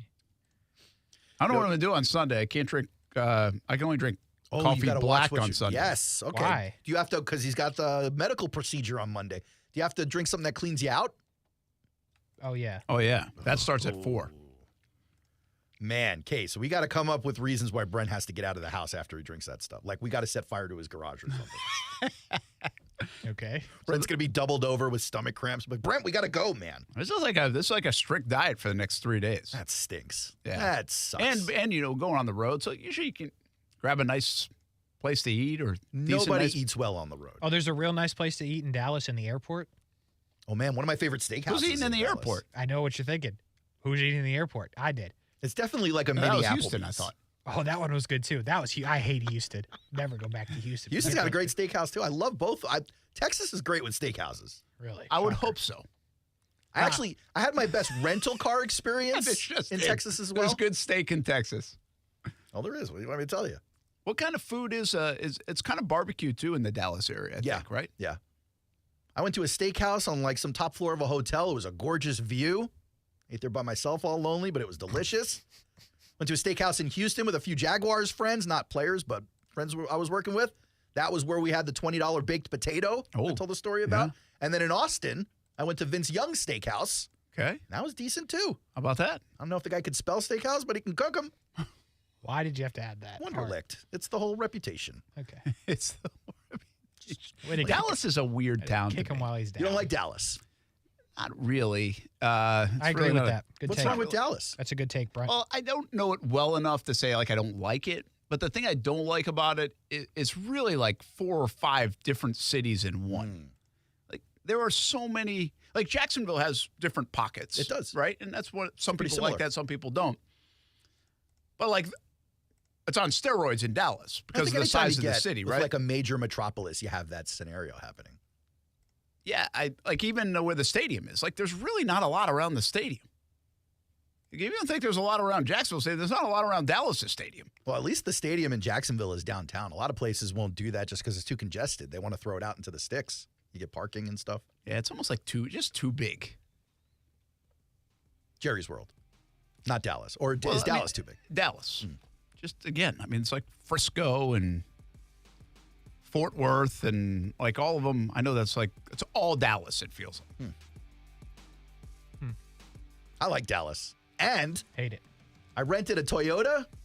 They ran out of them. They gave me a Mercedes. Whoa. That's an upgrade. That's an upgrade. You in a Mercedes just doesn't feel like it's It was fitting. a C-Class. It wasn't that fancy. But it was cool. Loved it. That's a big win. Yeah. That's a nice win when you win on the rental car. And it was years ago. It was like $16 a day. It was so great. It was the best. I almost considered driving it home instead of taking the flight. Might have been worth it. It was the best. Overtime with Kurtz and Middleton on deck. I will be on my way to Dallas tomorrow. Aaron Schachter, Kasey Kurtz have you covered. I'll check in from Dallas as well. Nice. We'll have a conversation with Tyler Shatley coming up on the show tomorrow, too. Overtime with Kurtz and Middleton next. Jacksonville Jumbo Shrimp after that. We are your home for Jumbo Shrimp baseball right here on ESPN 690. I'll see you tonight on 1st and 10 Training Camp, 11:15 on CBS 47 and Fox 30. Let's do it. Ready? 1, 2, 3. Do ball. Have a good night, everybody.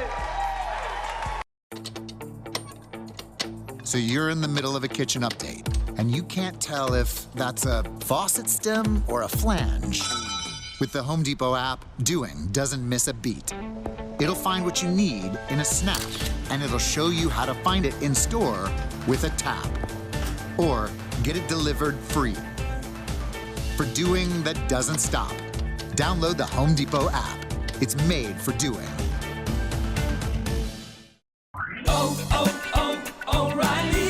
Protect your engine with Syntec Full Synthetic Motor Oil at O'Reilly Auto Parts. Syntec is designed for today's engines to dissipate heat and reduce friction and wear. Get 5 quarts of Syntec Full Synthetic and a MicroGuard Select oil filter for just $33.99, plus 2 times O Rewards points. Limits apply. Choose Syntec exclusively at O'Reilly Auto Parts. O'Reilly Auto Parts. As the seasons change, one thing remains the same. Jacksonville and all of Northeast Florida are fueled by Celsius Essential Energy Drinks. If you spot ESPN 690 anywhere in the community, come hang with us and grab an ice-cold Celsius.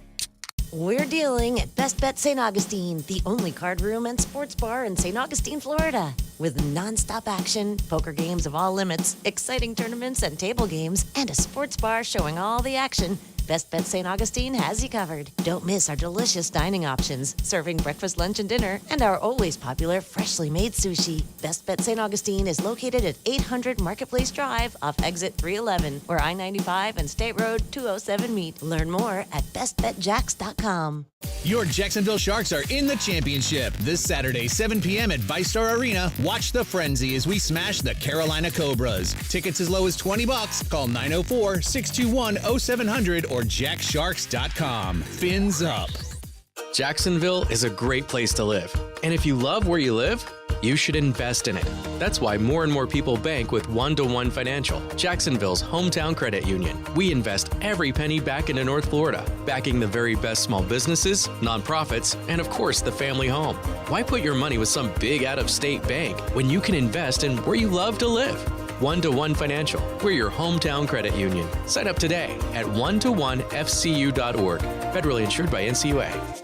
Right now, American Window Products is offering the newest features in window technology with Ultra Dual Low E glass and insulated vinyl frames with magnet weather stripping on windows for an airtight seal to help reduce your energy usage. All at an affordable price. This exclusive offer is for a limited time, so act now to save big with 12 months zero interest financing. Schedule a free estimate at AmericanWindowProducts.com. American Window Products, the window professionals. Financing at time of sale for new orders only.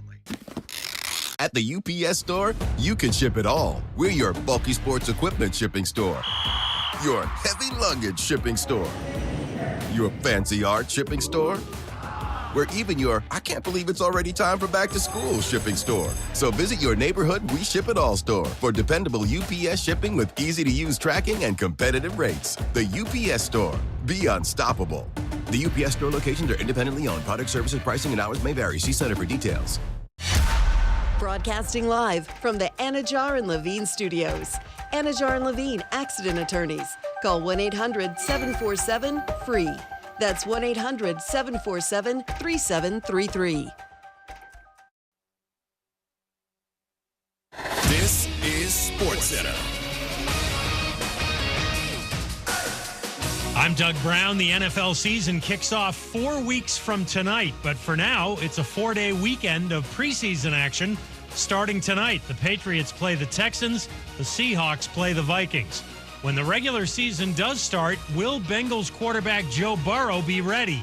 ESPN's Diana Rossini. There is significant concern in Cincinnati that Joe Burrow will not be ready to go week one. They're going to be very conservative from what I can gather. They're not going to try to roll him out there, push him out there, knowing how competitive the AFC is. Diana Rossini on Get Up. Burrow has a right calf strain. 49ers wideout and return man Ray McLeod will be out for about 2 months with a broken left wrist. He got hurt during Tuesday's practice. The San Francisco Chronicle reports 49ers CEO Jed York is being sued for alleged insider trading and violations of federal securities laws. Those violations connected to his role with Chegg Incorporated, a company that's accused of helping college students cheat during online testing. ESPN Radio is presented by Progressive Insurance. Progressive makes bundling easy and affordable. Get a multi-policy discount by combining your motorcycle, RV, boat, ATV, and more. All your protection in one place. Bundle and save at Progressive.com. WOKV Jacksonville. Listen live everywhere you go on ESPN690.com. ESPN 690, a Cox Media Group station. Hurricane season is here, and making sure you're ready is key if you need to evacuate. Evacuations typically don't have to be hundreds of miles. Having at least half a tank of gas ensures you can evacuate the necessary tens of miles to a safe, sheltering location when a storm threatens your community. Check with nearby friends and family now and have a plan in place for what to do if you are ordered to evacuate. Visit halfwayfullhalfwaythere.com to learn about more ways to be prepared. This message is sponsored by the Florida Division of Emergency Management, Florida Association of Broadcasters, and this radio station. Hello, it's me, the designer jeans in your closet, the back of your closet. What am I doing here? Would you keep caviar in the back of your fridge with the ketchup and old milk? Yeah, I don't think so. So, what happened to us? I mean, have you seen my label? I used to summer in the Hamptons, and now I'm stuck behind a pair of sweats. Sure, I never really fit you quite right, and one of my pockets is so small you can't even squeeze your hand into it. But it's all about the look. And I look good. I need to get back out on the scene so I can be seen. You know, going to fancy parties, getting expensive iced coffees, Sunday fun days, okay? So take me to Goodwill, where I can really make a difference. Your donations to Goodwill create new jobs, training programs, and education assistance for people in your community. To find your nearest donation center, go to goodwill.org. Donate stuff. Create jobs. A message from Goodwill and the Ad Council.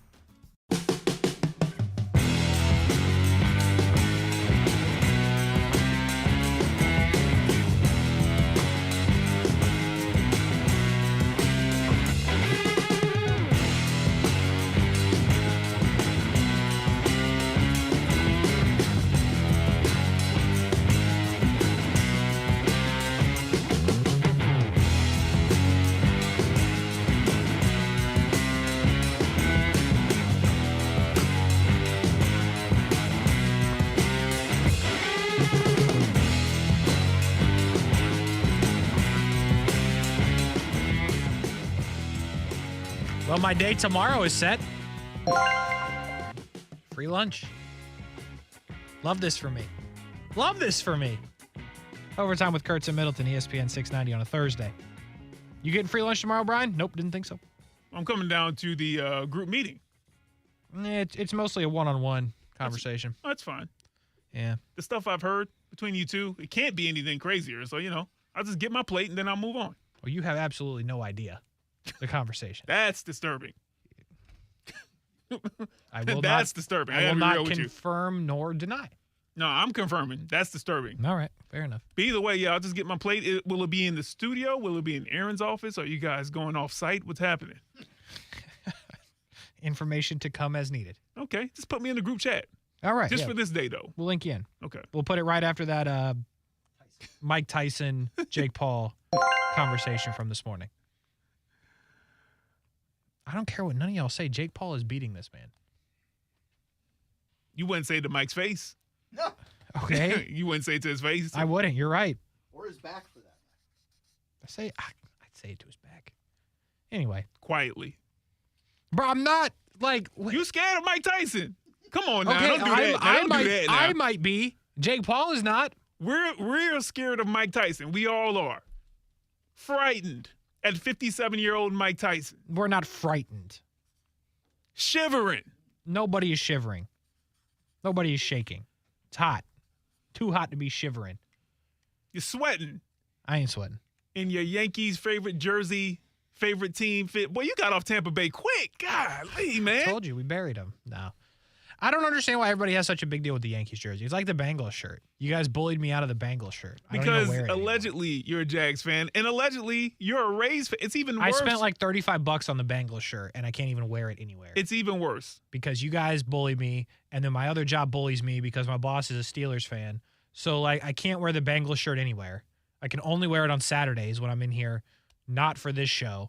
But, nobody bullies me on Saturdays for the Bengals shirt. So, it's like a one-day...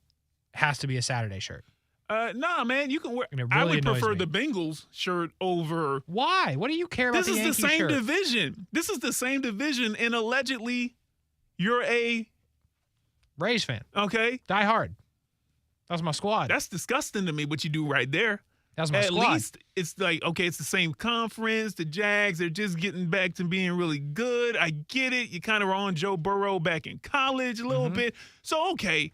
You can make that argument. You can make that for your defense for that, but this is my squad. The Rays. It's terrible, man. Do or die. Only thing that's working right now is your hat and the headphones, man. Jeter's my guy. You know what I'm saying? It's my guy.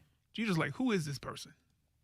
Yeah. Maybe not. That I wouldn't be surprised if that wouldn't be the case. Nah, he's saying it. Yeah. He's saying it. Okay, well, there you go. Anyway, Jags will travel to Dallas tomorrow. They will play the Cowboys on Saturday. Some of the first-teamers will play for the Jacksonville Jaguars. First-teamers including Anton Harrison, who I am interested to see play. Trevor Lawrence, first-teamer. Josh Allen, first teamer. Trayvon Walker, first teamer, number 1 overall pick from a year ago. Trayvon Walker talking today after practice for the Jags. And last practice that is open to fans, by the way. So hopefully if you made it out there, you had a good time. And if you had not made it out there yet, I am sorry, because you will not make it out there. Anyway, Trayvon Walker today talking after practice, and we all know it's a big season for Trayvon Walker for multiple different reasons. It's a big season for the Jags to put Trayvon Walker in a position to succeed, I believe more so than they did last year. And let's hear from Trayvon and start in the complete opposite spot in which you think I'm going to start in, and that is cut number 6, Trayvon Walker talking about the mentality from last season now into this new season. I just have to say it's a growth from my mentality last year. You know what I'm saying? I like to say I always had a dog mentality. It's just I always, you know what I'm saying, the little things that I had to learn from last year as being a rookie, just coming into the league, to understanding a lot of different scheme things, mental things, and just how to switch up my game within the game and just elevate as a player. So it's still the same mentality, just time to take it to a new level. I like what he's saying there. I think the belief is that the biggest jump you make is from year 1 to year 2. We've seen it now with Trevor Lawrence. We've seen it with a lot of players, Tyson Campbell included. And that is something you can buy into, because the one thing you can always go back to with Trayvon Walker is he is a 1% of 1% athlete. So if you can make adjustments, if you can learn things, if you can get a little bit better, I believe that the athlete that he is can pretty much accomplish anything on a football field. That's where I say the Jags need to put him in a position to succeed, whether that is as an outside linebacker standing up, whether that's with your hand in the dirt somewhere in the defensive line, if you want to have him stop the run more, if you want, whatever you want, the Jags need to put him in a position to succeed, because when he can do that and grow in a position, I believe that athleticism will shine, but they have to get to that point. But we do need to see that year 1 to year 2 jump from Trayvon. We talked about it earlier on Brent Friends, because if there's a year 1 to year 2 jump for Aiden Hutchinson, that might get a little uncomfortable here in Jacksonville if there is no year 1 to year 2 jump for Trayvon Walker. I think most believe that there will be, but let's hear clip 4, Brian Middleton, Trayvon Walker talking about after the draft process, after the offseason in which he had a year ago coming into the season, being the number 1 pick, all the things that he had to go through. What was it like to not have to do that in his first NFL offseason? It was most definitely important to me because, like I said, I've never had an offseason before this past offseason, and it was obviously a time for me to grow physically and mentally, like just to get away from the game for a little bit. You know, throughout college, I never really had a break, so just to take my mind off of football. But once I got that space away from football, like I felt like I needed, it was probably only like a couple days before I was already back. Like, man, I need to get back working. You know what I'm saying? Get ready for this next season. So it definitely helped out a lot. I like this. Off time is valuable, Brian. You know what I'm saying? Yeah. I think everybody needs that time away, and maybe an underrated point that Trayvon makes is that when you're in college, especially when you're at Georgia, you know, there's really no off time. There is summer, but you're still working, especially when you're, you know, still trying to keep your spot on a team like Georgia. And then obviously we talked about it with the number 1 overall pick in that offseason and what that meant, the draft process, all of those things. I mean, Kasey, you have an offseason. We have an offseason here at ESPN 690. 2 weeks. We do. Usually late June, early July. Get a chance to reset. Get a chance to see what we need to get better at. And the last couple of times that we've taken that break, when I come back, Brent Friends, completely different setup. Mm-hmm. Guys are back and better than ever. So, yeah, I totally get that kind of disconnect needed. And, you know, the fact that he was just talking about a couple of days, he was already ready to get back to it. It's what you love to hear. It's what you like to hear. Let me get back to it in some capacity, whether we're on the field or out, you know, outside training or, you know, in the gym or watching film or something like that. So, yeah, you got to disconnect. I think that's just healthy for a certain degree, but not so much to the point where it seems like you're not interested in becoming better in your craft and for this team. I agree. One thing that we talked about on Monday and we've talked about on Brent Friends, and I think we all disagree on, is how long players should play in this game against the Dallas Cowboys. Cut 2, Brian. How long does Trayvon Walker think he should play in this upcoming game? So I'm really not sure. However long they leave me in the game, that's how long I'll play. So I'm not complaining. As long as I give me some snaps, I get my snaps. And if I don't, when they take me out, they take me out. There it is. There it is. Just for the record, one more time, you think that Trayvon should be playing when the regular season starts, or does he deserve some preseason snaps? I could go either way. I think there's a group that shouldn't lace it up until the 4th preseason game against the Colts on September 10th or whatever that is. Okay. If you told me Trayvon was in that group, I'd be like, are we sure? I'd be like, okay. But if you were like, nah, we got to see him at least 3 plays against Dallas, I'd be like, all right, we can see him for 3 plays. 3 plays, we can do that. That's no problem. So I could go either way. I'm intrigued to see him play, though. He is one guy that I'm interested to see on their first-team defense. I mean, he's maybe the most intriguing player that I want to see play on Saturday. Agree or disagree from their defense? Is he top of the list for you? No, not really. I'm going to stick with Devin Lloyd, but I understand why Trayvon would be that. We can rehash him being, number 1 overall pick. Like you said, if anybody got to make a jump from year 1 to year 2, it should be the number 1 overall pick of an NFL draft and things of that nature. But I just think that he will. So I'm more intrigued to see whether or not Devin Lloyd is going to make that jump as well. Yeah, it's a good call. It's probably a good second choice on their defense. And somebody that people may be interested in seeing is Josh Allen. How many snaps will he get? What will that look like? Trayvon Walker in cut number 1, talking about just playing with Josh Allen and what it's like to be on that defense with him. For him, I feel like with seeing on the field, it's definitely more personal for him too. But at the same time, he still brings it in with the team, communicates those type things. And I just feel like it's going to be a very special year for him. And he's also putting that chip on his shoulder to not just be a leader to me and the other guys on the team, but he's just being a leader to himself and just being capable of the player that he can be and the type of player that he has been before. So I feel like he's been working to be the best player he can be and going to continue to grow off of that. I like that. The first part of it. Said that he thinks Josh is taking it personal. I like this. This goes back to, in a way, it goes back to the OTAs and not being here for Josh, which we were fine with, still fine with. But when you're in Josh's draft class and you're seeing other people from your class get paid, Josh is like, hey, where's my respect? We got you on a 5th-year option. That's what we got for you. Boy, he should take it personal. And I've said it a couple times. This is the biggest year for Josh Allen in his career in sports. He's had other big moments in his life, so I'm not going to go that far, but I will say in sports, this is the biggest year of his career. Oh, yeah. And I like that Trayvon's like, he's taking it personal. Yeah, a little bit. Love that. I don't know if that means a good thing for the Jags when the end of the season comes, to be real with you. It actually kind of sounds like it doesn't.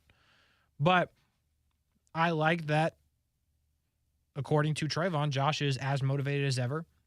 And now he's got a couple of other factors motivating him to put in the best season that he can. I love that for this season. Again, does that price the Jags out of conversation? Maybe. I don't know. But I like that sound.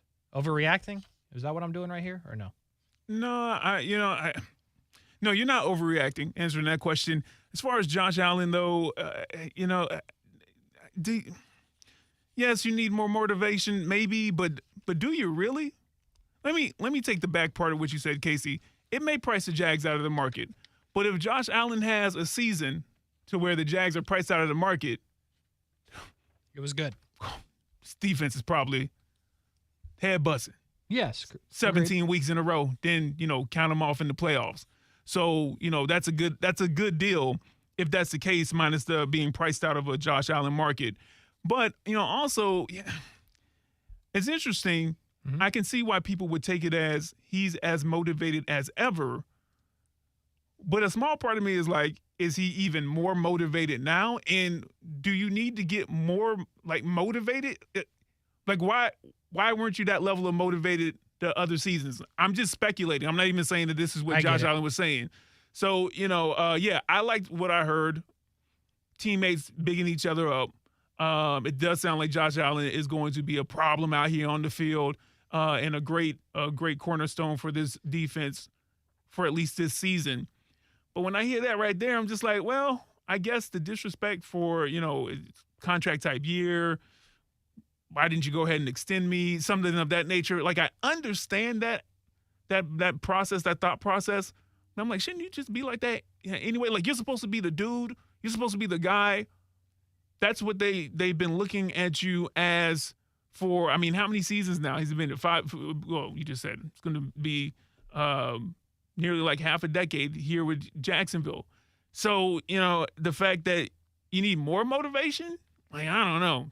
That part didn't sit that well with me. Now, I think I'm reaching a bit more. But that's just kind of how I think when people are talking and expressing what I think are their true feelings about themselves or maybe some of their other teammates. Yeah. I just like the sound. I like it. It's great. You might be reaching. I don't know. I don't think he ever needed any more motivation, but I like that if his teammates can identify that there's something else working there. I'm a big part of that because that's how you get the best out of people. I'm intrigued about this one. Trayvon Walker talking about a potential Super Bowl run. Is this just how you labeled this, or is this what I'm actually going to hear? Cut 3, Brian. I really think that is something that we can accomplish, you know what I'm saying? I feel like everybody on the team, we all have that same mindset. We all shooting for the same goal, which is to win the Super Bowl. And I feel like, you know what I'm saying, with the chemistry that we're building amongst each other while we're in camp, around each other in the hotel, out here on the field in practice, I feel like it's going to take us a long way, long as we just keep striving to be the best we can be every day and coming out and pushing every day, pushing each other every day. Play it again. Oh, okay. I really think that is something that we can accomplish, you know what I'm saying? I feel like everybody on the team, we all have that same mindset. We all shooting for the same goal, which is to win the Super Bowl. And I feel like, you know what I'm saying, with the chemistry that we're building amongst each other while we're in camp, around each other in the hotel, out here on the field in practice, I feel like it's going to take us a long way, long as we just keep striving to be the best we can be every day and coming out and pushing every day, pushing each other every day. Some context.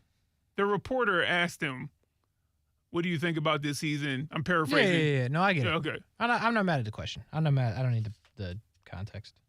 It's a good answer. But maybe underrated part of this is I was critical that they ran the whole thing back without Juwan Taylor. Like, they're the same team they were last year with Calvin Ridley minus Juwan Taylor and Arden Key, basically. That's where we're at. And I look at that as hey, did you get better? I mean, you did because you brought in Calvin Ridley, but did you get better? I don't know. I see other teams trying to make upgrades. But the part of that we don't talk about is what Trayvon said, that they might be one of the most tight-knit teams because of it's the same team for the most part. They went through a lot last year. The guys that were here the year before with Urban Meyer, they're, potentially even tighter. And still there's a big group of those guys in here as well. Right. And how much does that chemistry, how much does that just team rally together and will them to more wins? I do wonder about that part. It's a part that we haven't talked about. And when you look at the other teams that are in the conversation of AFC Championship or even Super Bowl contenders, the good teams, for the most part, are still together. Like San Francisco, they're still San Francisco. Philly, for the most part, is still Philly. They lost a few guys, I should say, not a lot, but they lost some guys. But for the most part, they're still them. Kansas City lost a little bit, but they really still have the three main parts of it, which are Kelsey, Mahomes, and Reed. Now, if they for some reason lose Chris Jones, that would be interesting to look at. But Cincinnati lost a good amount on their defense. They're hoping their draft picks can kind of fix that. But this team is tight. They got to be one of the tightest teams in the league. And when does that show up in the win-loss column? I don't know, but I think it's an underrated part of how good this locker room is. Doug Peterson has told us about that. Trent Baalke has told us about that. Even the players have told us about that at times. We've seen these guys rooting for each other in business decisions, right? We saw it with Evan Ingram. Everybody was kind of rooting for Evan Ingram, whether that was said in front of a microphone, I'm rooting for Evan Ingram, or if it was, we can just kind of catch that vibe. This team's a little different. I think Trayvon said it well there. Maybe we don't give enough credit to it. I don't know. Yeah, the chemistry aspect is definitely there. And, it's not just the fact that they're together that I think increases that. I do think it's the culture, but it's the level of adversity that the vast majority of these guys were able to overcome together. That aspect, that part of it as well, I think, makes that chemistry pop even more. Because if the team would have missed the playoffs, maybe they were 7-10 instead of 9-8. And lost 1 or 2 of these games that they tried to make a comeback on. I still think that there would be some chemistry there. But the fact that they were able to go through those particular scenarios with those games and the way the second half of the season went, Kasey, I got to be real with you. I think that increases that tight-knit bond even more. It's probably like a life lesson, too. When you go through adversity with people, family, friends, loved ones, and they stick by each other, when you come out on the other side of that, you're tighter, you're cooler, of course, right? Usually, you hope. And then the next time something else rears its ugly head, whether it be, some type of tragic situation, some type of, money situation, whatever it may be, you already know they got my back, I got theirs. I know how they're going to react. I know what my strengths are. We're going to overcome this next thing together. And so when you have that on, any type of sports team, I think that that's going to be beneficial to the chemistry as well. Yeah, it kind of goes back to that one TikTok I sent you that one time. It was like where everybody, you know what I'm talking about. Yeah, I remember that.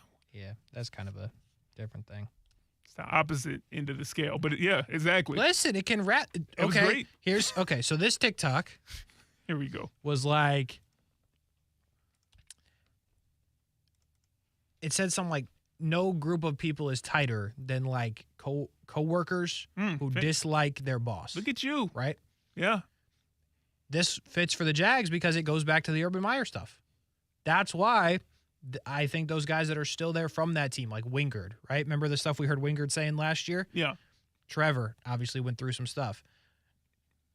Agnew was on that team. You look at some of those guys that are still here, you're like, yeah, I get it, because they were together. That team stuck together through all of the Urban crap. When he didn't know their names, he didn't know who they were playing, didn't take the team flight home, Wild. All of this stuff. Like, that still applies. It's, better to have that chemistry and that team feel in a positive way when, like, Doug Peterson's your coach and everybody's happy, but it can work in the other side if everyone's unhappy. Oh, yeah, of course. Of course. I'm just saying. TikTok got a lot of views. Last one, clip 5, Trayvon Walker, and maybe the most important part of this, where he believes he's grown coming into the 2023 season. I definitely have to say, hand-eye coordination, placement, and just from a mental standpoint, I know things, how I can adjust my rush depending on whatever the play call is. Like if I can take a wide angle, if I could have to tighten my angle down, just things of that nature. That makes the game a lot easier and help me play a lot faster. You know what I like about Trayvon? What do you like about Trayvon? He don't use extra words. Like, you ask the question, Trayvon answers the question. Yeah. That's it. I like it. You know what I'm saying? Yeah, yeah. Like some guys, you got them saying words that are just in there. Remember, we've talked about this a couple of times. Yeah. You just saying things you don't need to say. Trayvon's like, boom, I got better here. Next question. If we're gonna win the Super Bowl here. Next question. If Trayvon has time before the season starts, maybe he can give Ron Rivera and Sean McDermott master classes and just getting to the point, but only answering that question. Don't volunteer no new information. Right. Don't volunteer anything that's crazy. And it's true. How did you get better? Hand-eye coordination makes my pass rush better. What's next? Okay, yeah, we get it. Cool. We'll write that down. Hand-eye coordination. If you watch the video, I like him. it That's felt I kind like of like that too. It's like, okay, yeah, all right, we got that next It's question. like 6 minutes. I like Everybody it. else had like I 8 like minutes, it, man. 10, In and out. 15. He's like, what you want to know? I'll tell you what you asked. That's it. I ain't about to open my mouth about all this other stuff like Ron Rivera doing, like Sean McDermott doing, like Justin Jefferson is volunteering. You know what I'm saying? Yeah. I ain't doing none of that. You asked me who my top 5 pass rushers are? Trayvon Walker 5 times. That'd be great. Dylon. That doesn't resonate with you. No Dylon. I have no idea what you're talking about. Dave Chappelle. Yeah. Number one, you probably weren't watching it. You were alive, but you probably weren't watching. I was probably like 4, huh? Making the band. No, you. Well, yeah, and you probably were like 8. Early 2000s. My mom was like a helicopter parent, though.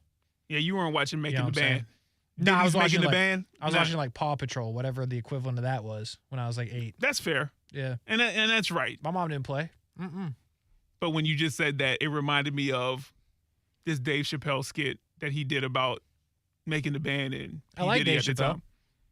Like him, like his stand-up. Very funny. It's good. Been to the show. I hear he's decent. I hear he's been doing stand-up for a while. You ain't never seen his stand-up? Sarcasm, but all right.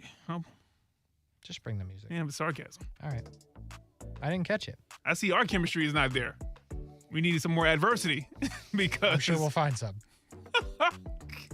It's back. Chemistry's back.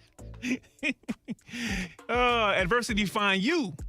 It seems to always. It seems to always You find ain't got to go looking for me. You said I'll be walk here through the on door. Friday morning. I'll be right there waiting for you at the steps. Be knocking on the door. Boy. Here's what we got today. All right. What are we talking about? I don't know. Overtime with Cards and Middleton, ESPN 690. I know what we're talking about next, but you'll find out next.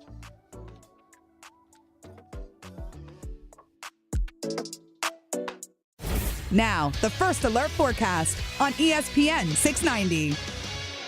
A few widely scattered storms into this evening, otherwise a warm and muggy night. Temperatures only dropping to 75 to 80 degrees. Then a hot Friday into partly sunny skies. Highs 95 to 100, but there will be some late day and early evening heavy thunderstorms. From the CBS 47 and Fox 30 Action News Jax First Alert Weather Center, I'm Chief Meteorologist Mike Burrish. The Weather Center is brought to you by Beard's Diamonds. For a limited time, get 5 years, 0 interest, only at Beard's Diamonds. Digital marketing, well, my intern handles the social media, my brother-in-law does my search, and my receptionist sends out email blasts. All done. Your digital marketing may get done, but is it doing anything? No? Then let CMG Local Solutions help. At CMG Local Solutions, we combine the best-in-class technology and analytics to maximize your digital dollars while targeting local customers for your business. So your digital marketing doesn't just get done, it gets results. Learn more about how we can help you at cmglocalsolutions.com.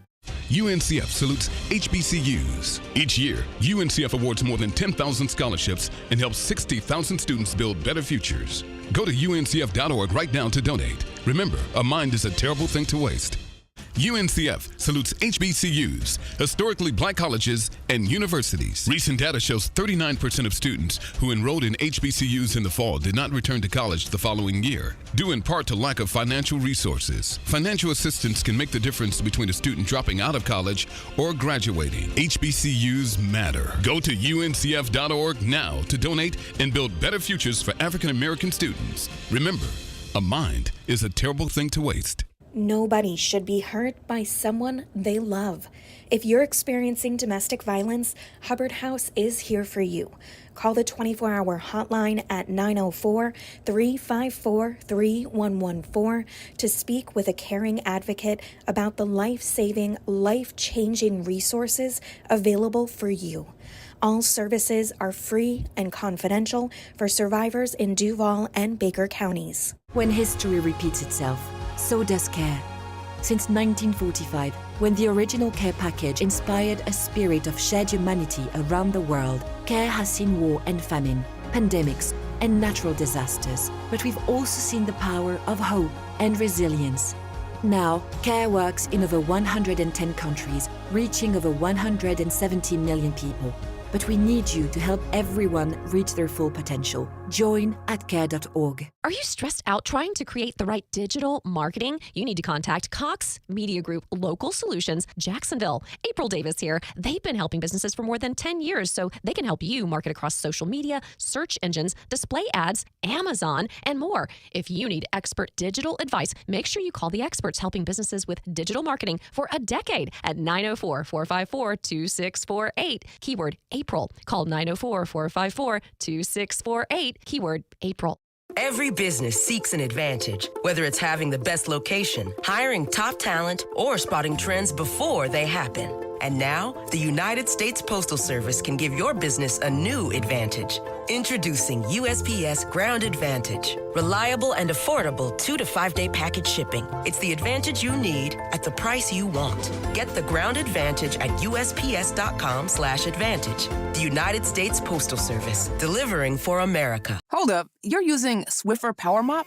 What would Mom say? Oh, she'd be like, a mopping bucket is the only way to deep clean your floors. And I'd be like, Mom, this is the new Swiffer Power Mop, the all-in-one that gets you a mop and bucket clean in half the time. She'd never believe you. I'd say, look, the solution's built right in, so no heavy bucket. And the pad has hundreds of scrubbing strips to get into grout lines. That's why you're the smart one.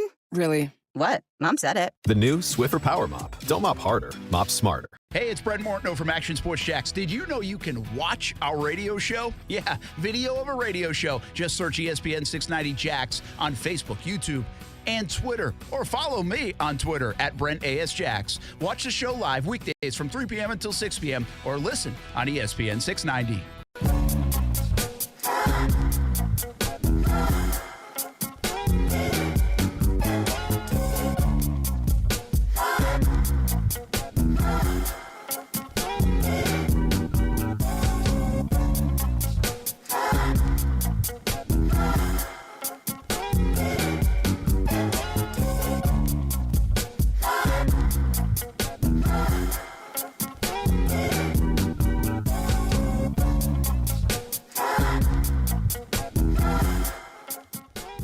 This Fat Joe, huh? Terror Squad. How long Fat Joe been doing music? I really don't know, but I presume Forever. The 90s. Okay. Fat Joe pushing 50, ain't he? Got to. So yeah, the 90s, the 1900s. Fat Joe is like one of the people that like I am well aware who he is, but he's 52. I don't have a good reason for why I know who he is. Like, Life on the Line, can you name Fat Joe songs? The answer is no. Lean Back? I'm older than you, though. Yeah, but like I'm well aware of who he is. Know who he is. If he's walking down the street about it, that's Fat Joe. It was a different time. Like when he really was Fat Joe, like I know he's a larger dude just in general in stature, but when he was truly Fat Joe and he was on the side of Big Pun, who was really Big Pun, it was a time to be alive. The 1900s, the 2000s, time to be alive, Kasey Kurtz. You should have tried it. Wish you were there for it. I wasn't. Was not there. I'm trying to think of other people that are like that. Like, you know who they are, but you don't really know why. Like, they're famous. Like, you've been told they're famous. Right. But, like, you don't know any of their stuff. Not a thing. I'll give you one. This is going to be unpopular. Life on the Line. I could not come up with a Madonna song, I don't think. Huh? Could you? The Material Girl one. Because they play it in grocery stores everywhere. Is that her? Yeah. Maybe I'm just living in a material world. Okay. So you could do it. Yeah, I don't think I could have. I could now that I know that's her. Yeah, like I'm looking at these right here. Yeah. I'm Vogue, I think she had one called Vogue. I think that was big. I don't know. Yep, there it is. 1990. Oh yeah, I ain't got no shot. They played at the model things. What do you call it? The shows where they fashion shows. Show. I think that's still a big thing. Well, that was fun. Off the rails. Overtime with Kurtz and Middleton, ESPN 690 on a Thursday. Jumbo Shrimp Baseball coming up in a short amount of time. We better get to what we're doing for your defense.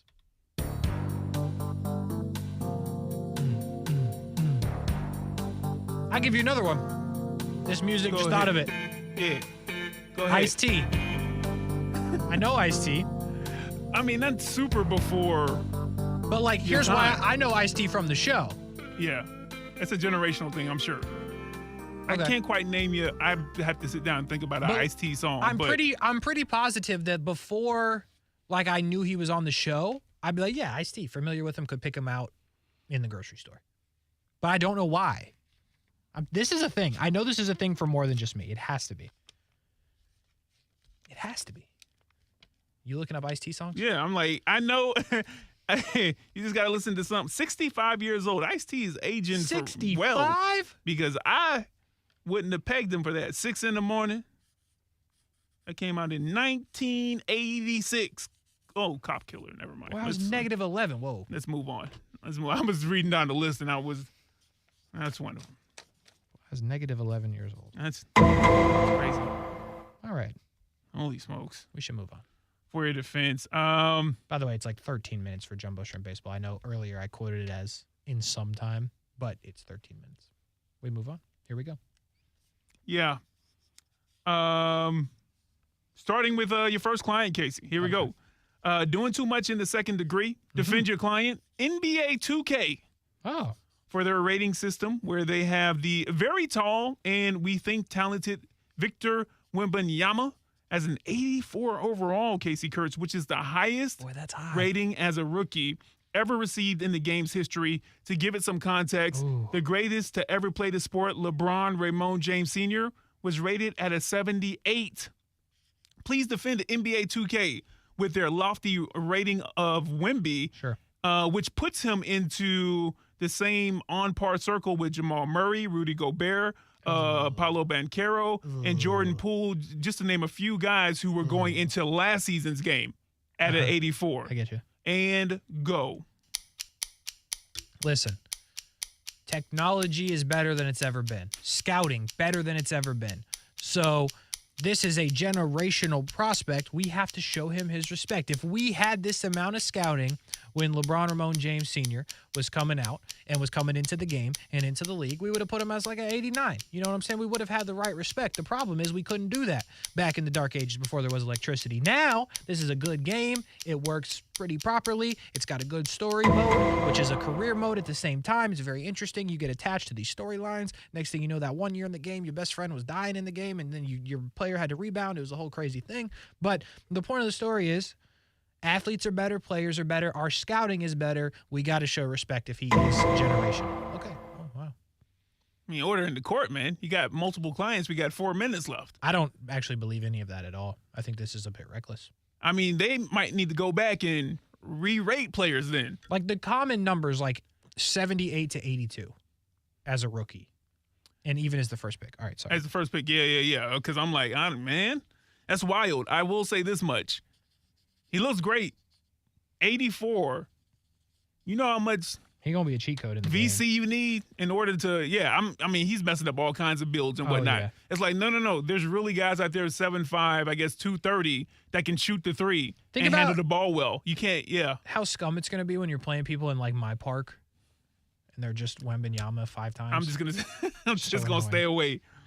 Or too late for that actually already. Okay, next up, Kasey. Here we go. Mm-hmm. You'll have to correct me on the last name. I just got this docket. Okay, next up. Okay. Accused of betting a losing hand in the third degree. Defend your client. Angels GM Perry Minasian, who decided to go all in and make a push for the postseason with the Angels roster. I told you. Instead of blowing things up and getting a lot of stuff for your baseball goat, Shohei Ohtani. I told you. It's never worked under your client's GM rule. Defend why he should be kept on as the team's general manager and go. He shouldn't. You should fire him. Listen, I don't get enough of an attorney's fee for this. You know what I'm saying? This guy's a moron. Wait, whoa. What? 20 seconds. Defend your client. I can't. He's going to jail.